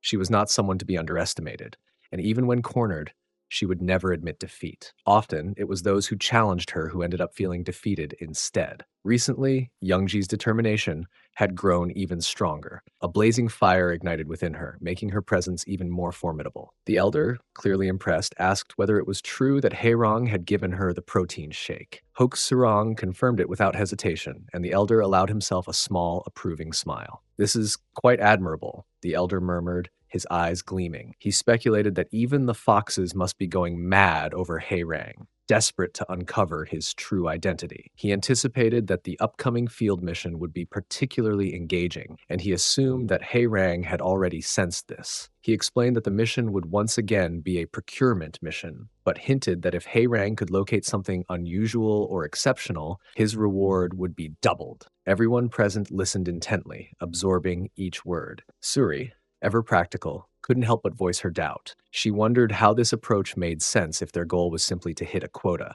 The elder, maintaining a firm but composed tone, reminded them that it was an Imperial order. They were to complete their mission at all costs. He emphasized that the Shadow Ghost would forgive any future mistakes, but they needed to remain vigilant, and the Fox side would strike back hard at any opportunity. He also instructed Captain Ryu Karim to take special care of the youngest member, a responsibility Karim accepted without hesitation, his voice steady and respectful. Afterwards, Hawung approached Haerang with a reassuring presence.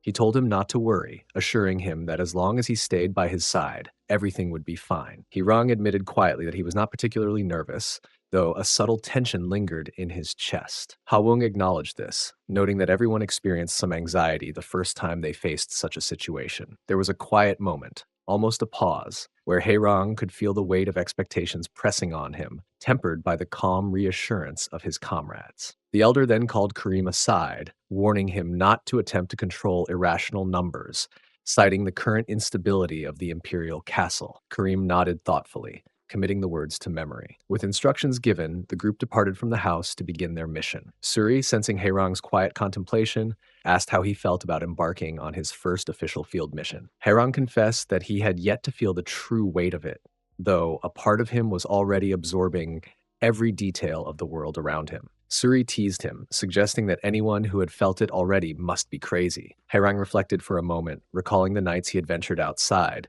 Yet even those experiences paled in comparison to the breathtaking expanse beyond the border. Suri asked Haerang whether he had ever seen scenery like this before. He sounded curious, yet slightly teasing, asking whether Haerang was naturally a very relaxed person or simply lacked common sense. Haerang could feel the weight of the question, unsure whether to be offended or to laugh it off. Meanwhile, Bao Eden watched the scene through his binoculars, scanning every movement with precise attention. He remarked casually that Haerang would probably develop some common sense once his soul was taken away. The words sent a shiver down Haerang's spine, making him tense. Bao Eden added, with unmistakable distaste, that he did not like this guy, and Haerang felt a pang of unease at the thought. After a brief pause, Haerang tried to shift the focus, mentioning the quota they were trying to achieve. He wondered aloud whether it had something to do with a particular kind of flower. Hawung patiently explained that it was called the blue columbine, a rare bloom that ordinary citizens had probably never encountered. He emphasized that the task was not just about seeing the flower, but about procuring it in the highest possible quality. First experience is the best teacher, Hawung added, giving Haerang a sense of the task's seriousness. As they approached the steep hill, they began descending using ropes. Haerang felt a mixture of awe and apprehension as he watched the others skillfully make their way down, their movements fluid and precise. Hawung reassured him that there was no need to worry and that he only needed to focus on following them closely. The words were meant to comfort him, but Haerang's heart was still pounding from the height and the challenge ahead. While the group steadily moved down the hill, Bao Eden remained standing for a moment, eyes fixed on Haerang. He said they would acknowledge Haerang only if he followed them properly. Then, without warning, Bao Eden leapt off the hill without even touching the rope, landing flawlessly. Haerang's eyes widened, and he felt a jolt of disbelief and admiration at the sheer skill and fearlessness displayed. Above, Ryu Karim soared through the air, covering the terrain with effortless precision. Haerang watched him in amazement, struck by how he resembled a raven-like guru, moving with such authority and grace. A strange sense of wonder settled over Hayrang that it felt as though he had stepped into an entirely new world, one governed by rules and abilities far beyond his own experience. Suddenly, Hayrang became aware of Hokusarang standing just behind him. Before he could even react or understand the reason, Hokusarang pushed him off the hill. Hayrang's mind raced, registering the cold-heartedness of the act before his body hit the ground below. Pain shot through him, but even more vivid was the realization that the people here were completely unflinching, operating in a world where compassion had little place. On the other side, inside the Red Fox Castle, an announcement rang out through the corridors, commanding everyone to gather together immediately. The voice was firm and authoritative, leaving no room for delay. It instructed all present to don their full armor and make their way to the strategy room. Mere Tina entered one of the rooms briskly, her movements sharp and purposeful. Spotting Yunsol, she called out to her, urging her to warm up quickly. She reminded her that the wolves had already begun moving and warned, with a teasing but sharp edge, that she hoped Yunsol had not been sleeping until now. As Mirtina swung open the door, coming face to face with Ara, Ara was seated inside the room, completely absorbed in her food, her demeanor calm and almost careless in contrast to the urgency Mirtina carried. Mirtina immediately raised her voice, reminding Ara that she had already eaten earlier in the cafeteria. She accused her of being overly dramatic over food, mocking her as captain with pointed sarcasm. Then she pressed Ara to hurry, instructing her to wash her hair and face without delay. Ara remained seated, responding in a slow, unconcerned manner that only heightened Mirtina's irritation. She admitted she would have preferred to eat more then, as if the looming orders and urgency were secondary to her own comfort. Tina, visibly frustrated, warned her sharply that if she did not move immediately, she would personally wash Ara's entire body herself. Ara tried to reason, explaining that she still had other tasks to complete first, but Tina's voice rose slightly with insistence, urging her to finish quickly and move faster, leaving no room for delay or excuse. The branch manager began her investigation by scrutinizing Youngji closely. She asked if Youngji was truly claiming that she had been completely overpowered after just 2 moves. Youngji, sitting stiffly across from her, felt a flush of embarrassment creeping up her neck, but she admitted that it was true. There was no hesitation in her voice as she clarified that she would offer no excuses. She would not claim that she had somehow failed her god or shirk responsibility. She had been utterly defeated, she insisted, and she had already recounted everything that had happened afterward with as much honesty as she could muster. Seol-hee, the branch manager of the Southwest Detachment Force and a respected member of the Black Throne. She investigated from Youngji that if Hae-rang had waited patiently until she had completely removed the fabric, and that he had even laid his car on the ground for her. Youngji's cheeks deepened in color, a mixture of embarrassment and awe, as she quietly agreed that this had indeed happened. Seol-hee's next question was whether Hae-rang had actually asked her to take care of him. Youngji's throat tightened as she agreed. Around them, the lady guards stood silently, listening intently to the conversation. Some of them exchanged small glances, and a few made subtle noises of surprise or amusement.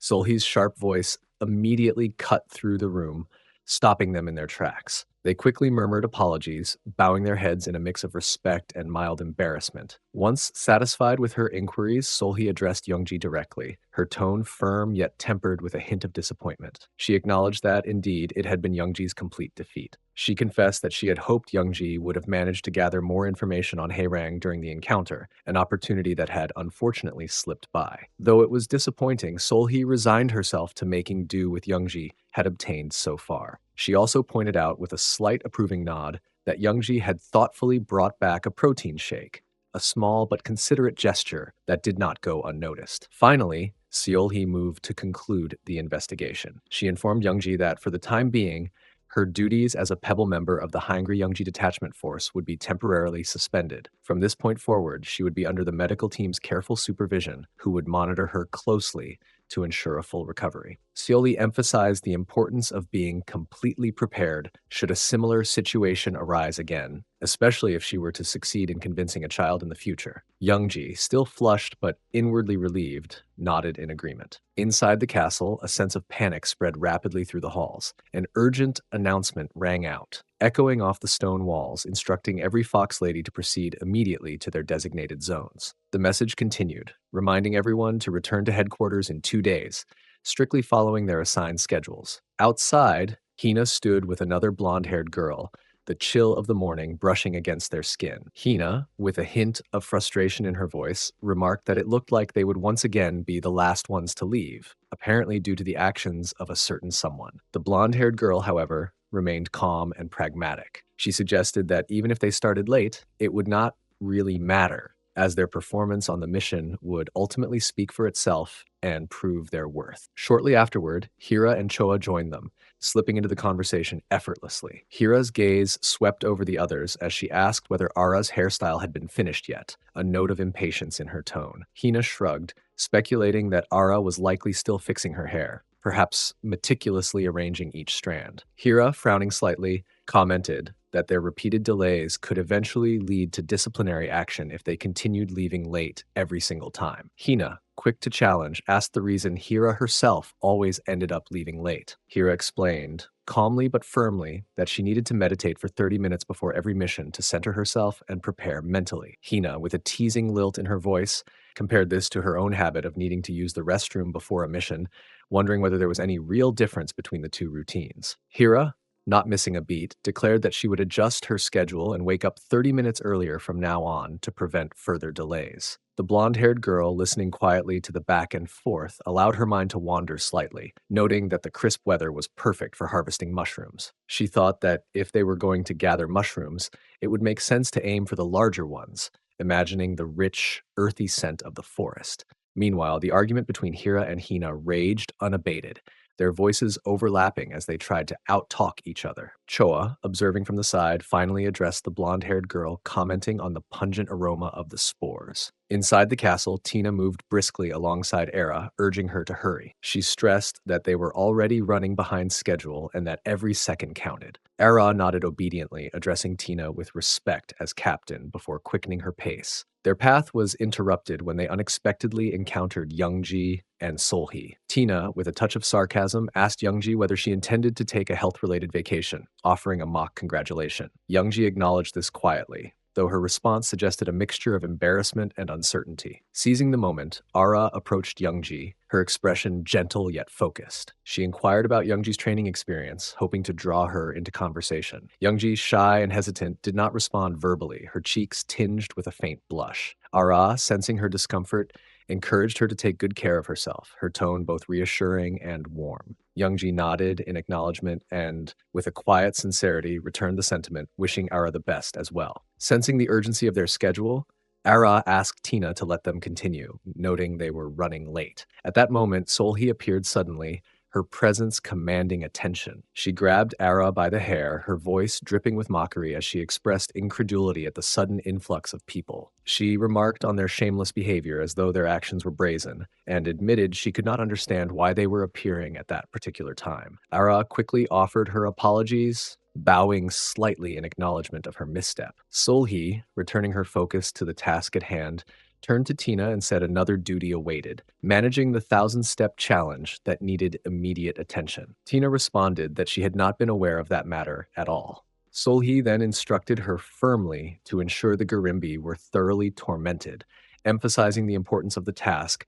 and asked whether Tina fully understood the requirement. Tina answered without hesitation, saying they had always done it as part of their duties. Solhee continued by adding another instruction, specifically mentioning Haerong. She told Tina to gather as much information on him as possible, leaving no detail overlooked. Then, turning her attention directly to Ara, Solhee addressed her with a sharp and serious tone. She said Ara was the chief investigator in the whole situation and reminded her that everything unfolding now was the result of her throwing her collar at Haerong. Solhee explained they needed to confirm whether he was truly worthy of being matched with her. She added that if he proved an excellent candidate, there would be no issue moving forward. However, she made it clear that if he failed to meet their expectations, then killing him would likely be necessary. Solhee reminded Ara that 1 month remained before her battle with Haerong at Pusil was set to take place, stressing that all final decisions had to be made before then. She also warned her not to forget that the Black Thrones were watching everything closely. After laying out these conditions, Solhee asked if she understood and then ordered them to get moving. Tina responded affirmatively, acknowledging the command. As they were about to leave, Youngji stopped Ara and quietly told her to make sure she didn't look down on that man. Ara acknowledged her words and responded that she understood. Meanwhile, two fox girls were also heading out on the mission. One of them mentioned that she had heard the prince's weapon bearer had been assigned to the Garimbi. The other dismissed it, saying that regardless of everything he had done, he was still nothing more than a newborn puppy. She added that if Youngji had fallen victim to him, then that must mean there was something about him worth noticing. The first girl then reasoned that given everything that had happened so far, the Garimbi boys probably had his back.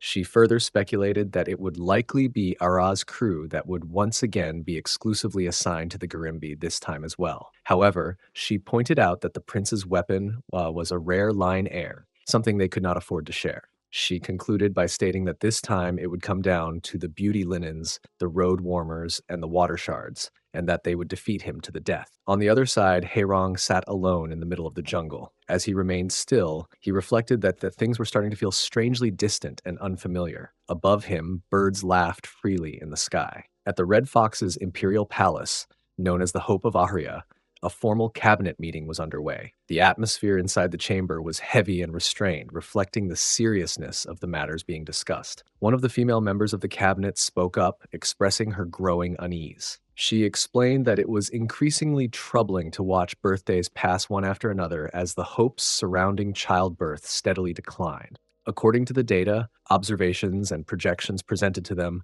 the expectations of successfully bearing a child had been decreasing with alarming consistency. She noted that these conclusions were no longer speculative, but had become more accurate with time. She admitted it was impossible to determine whether the problem originated with the red foxes or the wolves. However, she emphasized that regardless of where the fault lay, the undeniable truth was that there had been no sign of improvement. Though she hesitated to raise such a sensitive subject, she reluctantly suggested that it might finally be time for them to consider Gomaj. Another cabinet member responded firmly, saying there was no longer any reason to hesitate or debate the matter. She pointed out that the wolves had already formally proposed Gomaje and that their current position left them with no room to postpone it any further. She explained that they had reached a point where delaying the decision was no longer possible, and asked whether the time had not already come for them to accept the proposal. She further remarked that even if accepting it meant appearing to surrender or pretend defeat, the situation demanded decisive action. At that point, Queen Hayum Garam,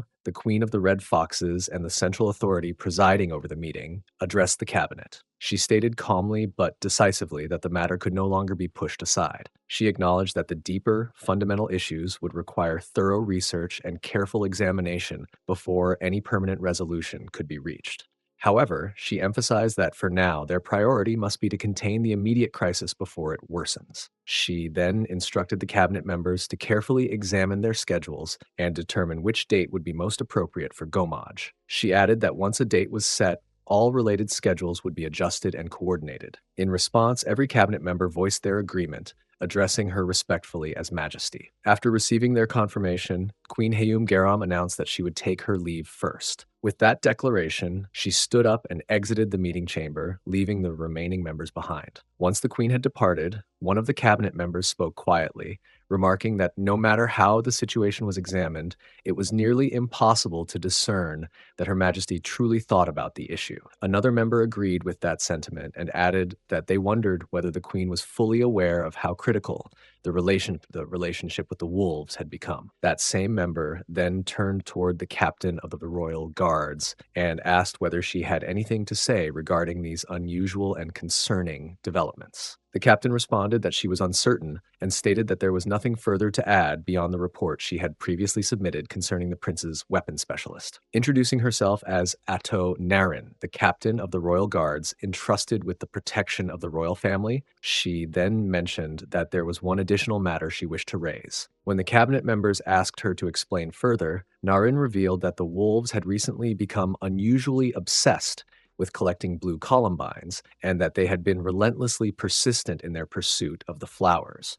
One of the cabinet members responded that while blue columbines were indeed rare and precious, they could not understand why the wolves felt compelled to go to such extremes for them. In response, Narin explained that their detached investigative forces had been dedicating all their efforts to uncovering the reason behind this behavior. Nevertheless, she admitted that the situation remained deeply unsettling. She concluded by stating that from that moment onward, she would devote all of her focus and energy to the preparations for Gomaj, Another cabinet member then suggested that it would be best for everyone to stand and leave the chamber for the time being. Elsewhere, a maid approached Queen Hayum Garam and respectfully asked her about Gomaj. The queen responded by reflecting that it had likely been 2 years since the last one, and observed that it seemed as though the entire nation was on the verge of becoming stirred up once again. The maid agreed with her, acknowledging the growing tension. Queen Hayum Garam then voiced her concern, saying she felt the younger generation had begun to forget the hardships of the Dark Ages. She concluded that this fading memory placed the responsibility squarely on their shoulders, making it their duty to gather themselves and ensure that history did not repeat itself. Gomage was regarded as an ancient term originating in the era of the gods themselves, name bestowed upon an event believed to have been divinely sanctioned. Over time, the meaning of Gomaj evolved into a formal, binding agreement between two nations, established to preserve balance in the population ratio. It was never considered an ordinary solution. Rather, it stood as a final, extreme measure, invoked only when no other options remained. The event required men and women to gather in one place where they slept together. Gomaj occurred only under specific and carefully measured circumstances, but when those conditions were met, its scale was immense. An estimated 300,000 people would converge upon one designated area, remaining there for an entire week to carry out that was described as a nationalistic and sacred mission, one tied as much to duty as to belief. The Gomaj was also recognized as a rare and unparalleled opportunity. It created a space where men and women could meet openly, but only for one strictly defined purpose. From each participating nation, only one individual was selected to attend, making the position highly coveted. Attendance was further limited by age, as only men and women in their 20s were permitted to take part. Because of these narrow conditions, the competition surrounding selection was known to be extraordinarily intense. Each nation hosted the Gome in rotation, and for the current cycle, the responsibility belonged to the Red Foxes. Queen Hayum Garam considered the coming event and quietly noted that this particular Gomaj would likely become dangerously heated. At the same time, she mentioned the prince's weapon, questioning Ara Yunsul's decision to choose him. She acted as though the matter of succession had already been settled, as if it were inevitable that she would be the next to take the throne. Yet tradition dictated otherwise. The royal seat could only be challenged once 5 years had passed since a ruler had claimed it. As he reflected on this rule, he was struck by how swiftly time had moved, finding it difficult to believe that the 5-year mark was already so close at hand. Elsewhere, a maid carefully assisted Queen Hayum Garam in changing her attire, preparing her for a bath. As the maid worked,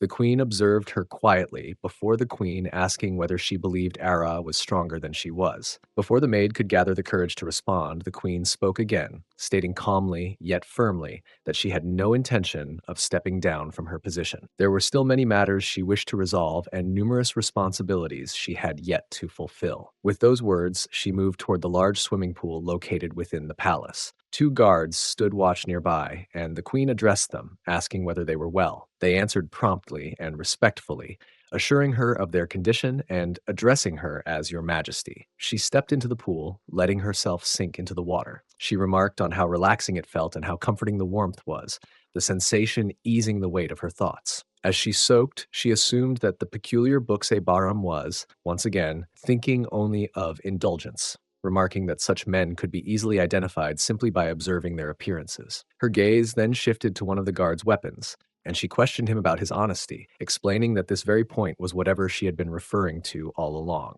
Afterward, she suggested the guards join her for cardio. Meanwhile, on the other side, as they continued on their way, Tina turned back toward Ara after listening to her earlier words. With visible concern, she asked whether Ara truly intended to turn the prince known as the weapon bearer into a king. Ara answered without hesitation, confirming that she did, and added that she also intended to become queen herself. Tina reacted sharply, pointing out that Ara spoke with such seriousness that it made it clear she was not joking. She reminded her that she had no authority to decide who would ascend to the throne or claim the title of queen and king. On the other side, Ara slowly turned back toward Tina and asked her whether she had been speaking to her just now, her tone carrying a hint of uncertainty. Tina responded by asking if someone had said something to her, as if trying to confirm whether Ara had truly heard whatever she thought she did. Tina then went on to explain that the words Ara was reacting to had come from her own mouth, that she herself had spoken them, clearly and without hesitation, saying that she was going to become a queen. Tina added that when the truth was laid bare, aside from Ara herself, almost everyone else already believed that she was destined to become the next queen. From their perspective, it was not even a matter of debate. However, Tina continued, saying that what she truly wanted to understand was why Ara kept insisting she would turn the so-called weapon guy into a king. She reminded Ara that she already understood how the wolves operated, functioning much as their own side did. If the wolves wished to take control, they would first need to bring down the one currently in charge. Tina then questioned whether Ara genuinely believed that a little rookie like him could defeat Buksebaram. She went on to emphasize that, in terms of fighting strength, Buksebaram was unmatched, even compared to his predecessors. He had ascended to the throne 15 years ago, and since then, the number of challengers he had personally killed had reached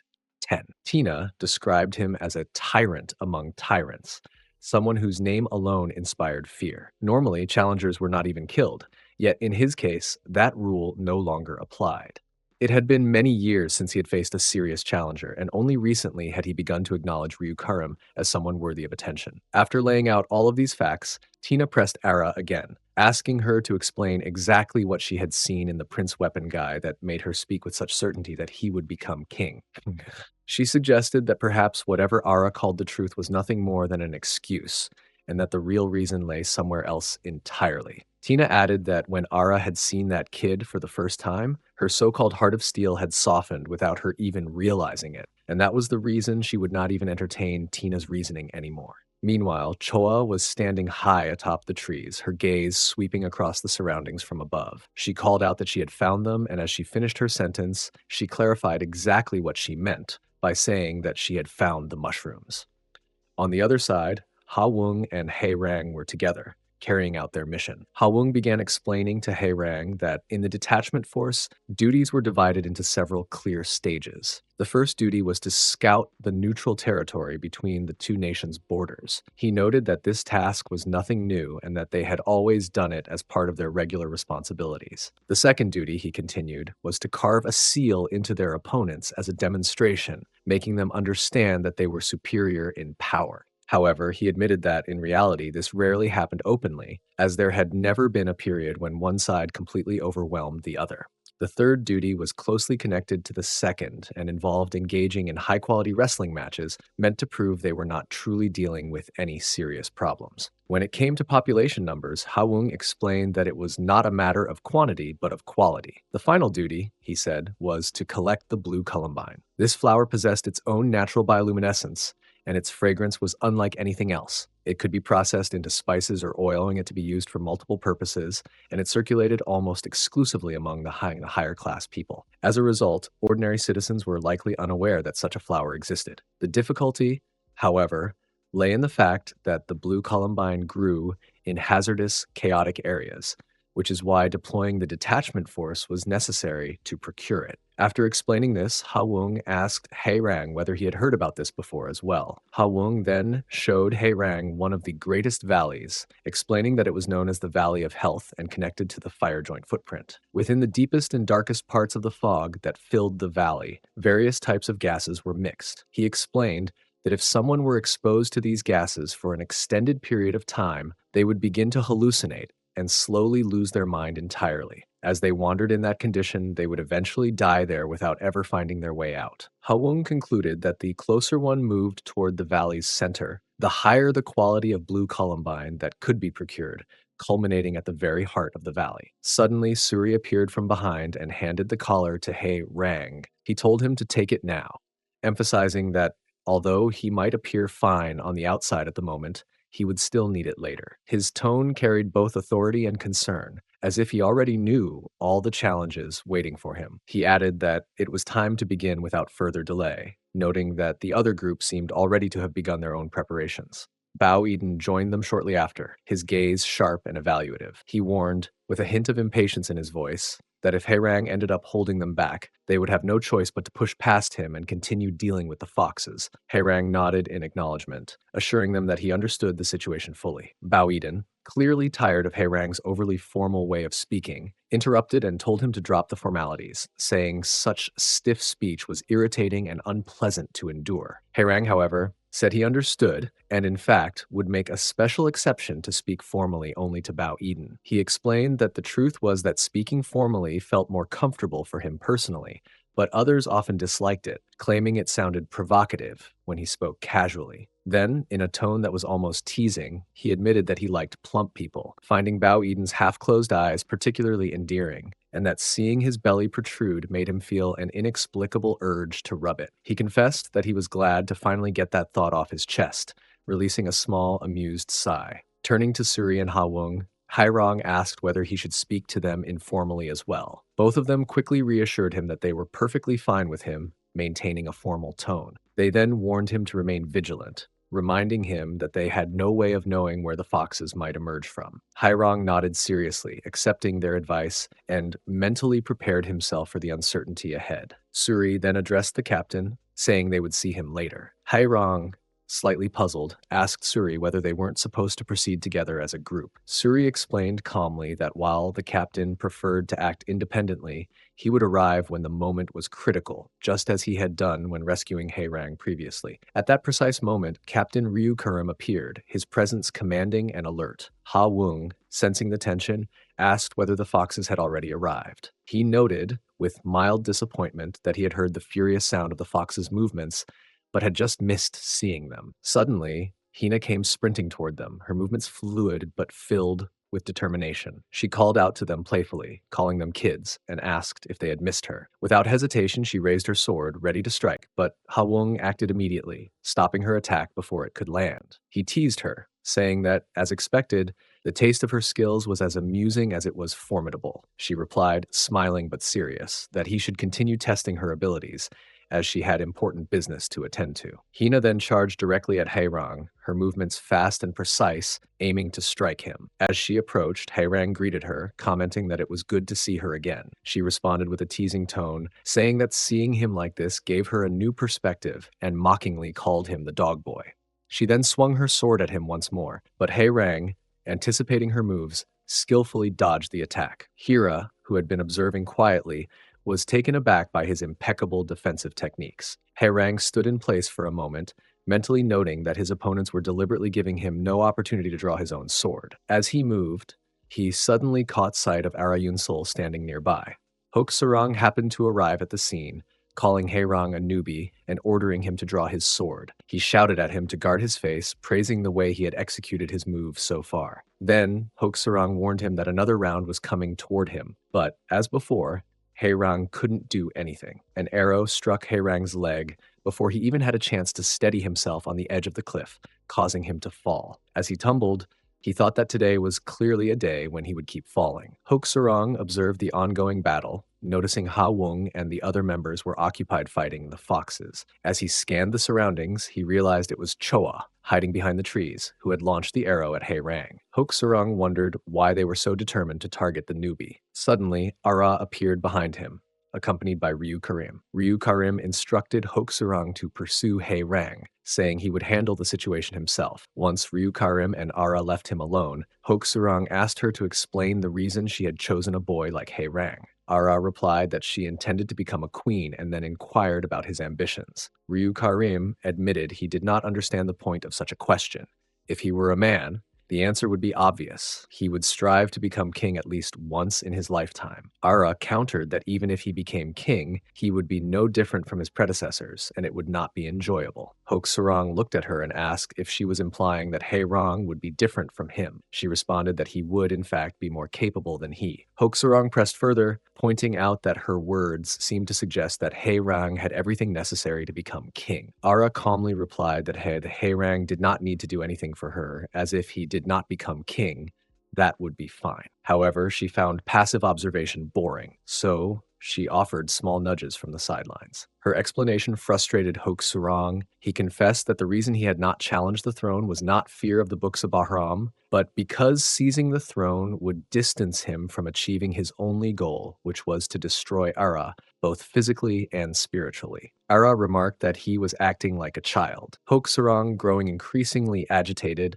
demanded that she attack him immediately, but she reminded him that she needed to go rescue Hei Rong. This made him even more furious, and he threatened that he would ensure he witnessed her humiliation at that very moment. Their confrontation escalated into a fierce battle between the two. Meanwhile, under the cliff, Hei Rong had managed to extract the arrow from his leg and began bandaging the wound.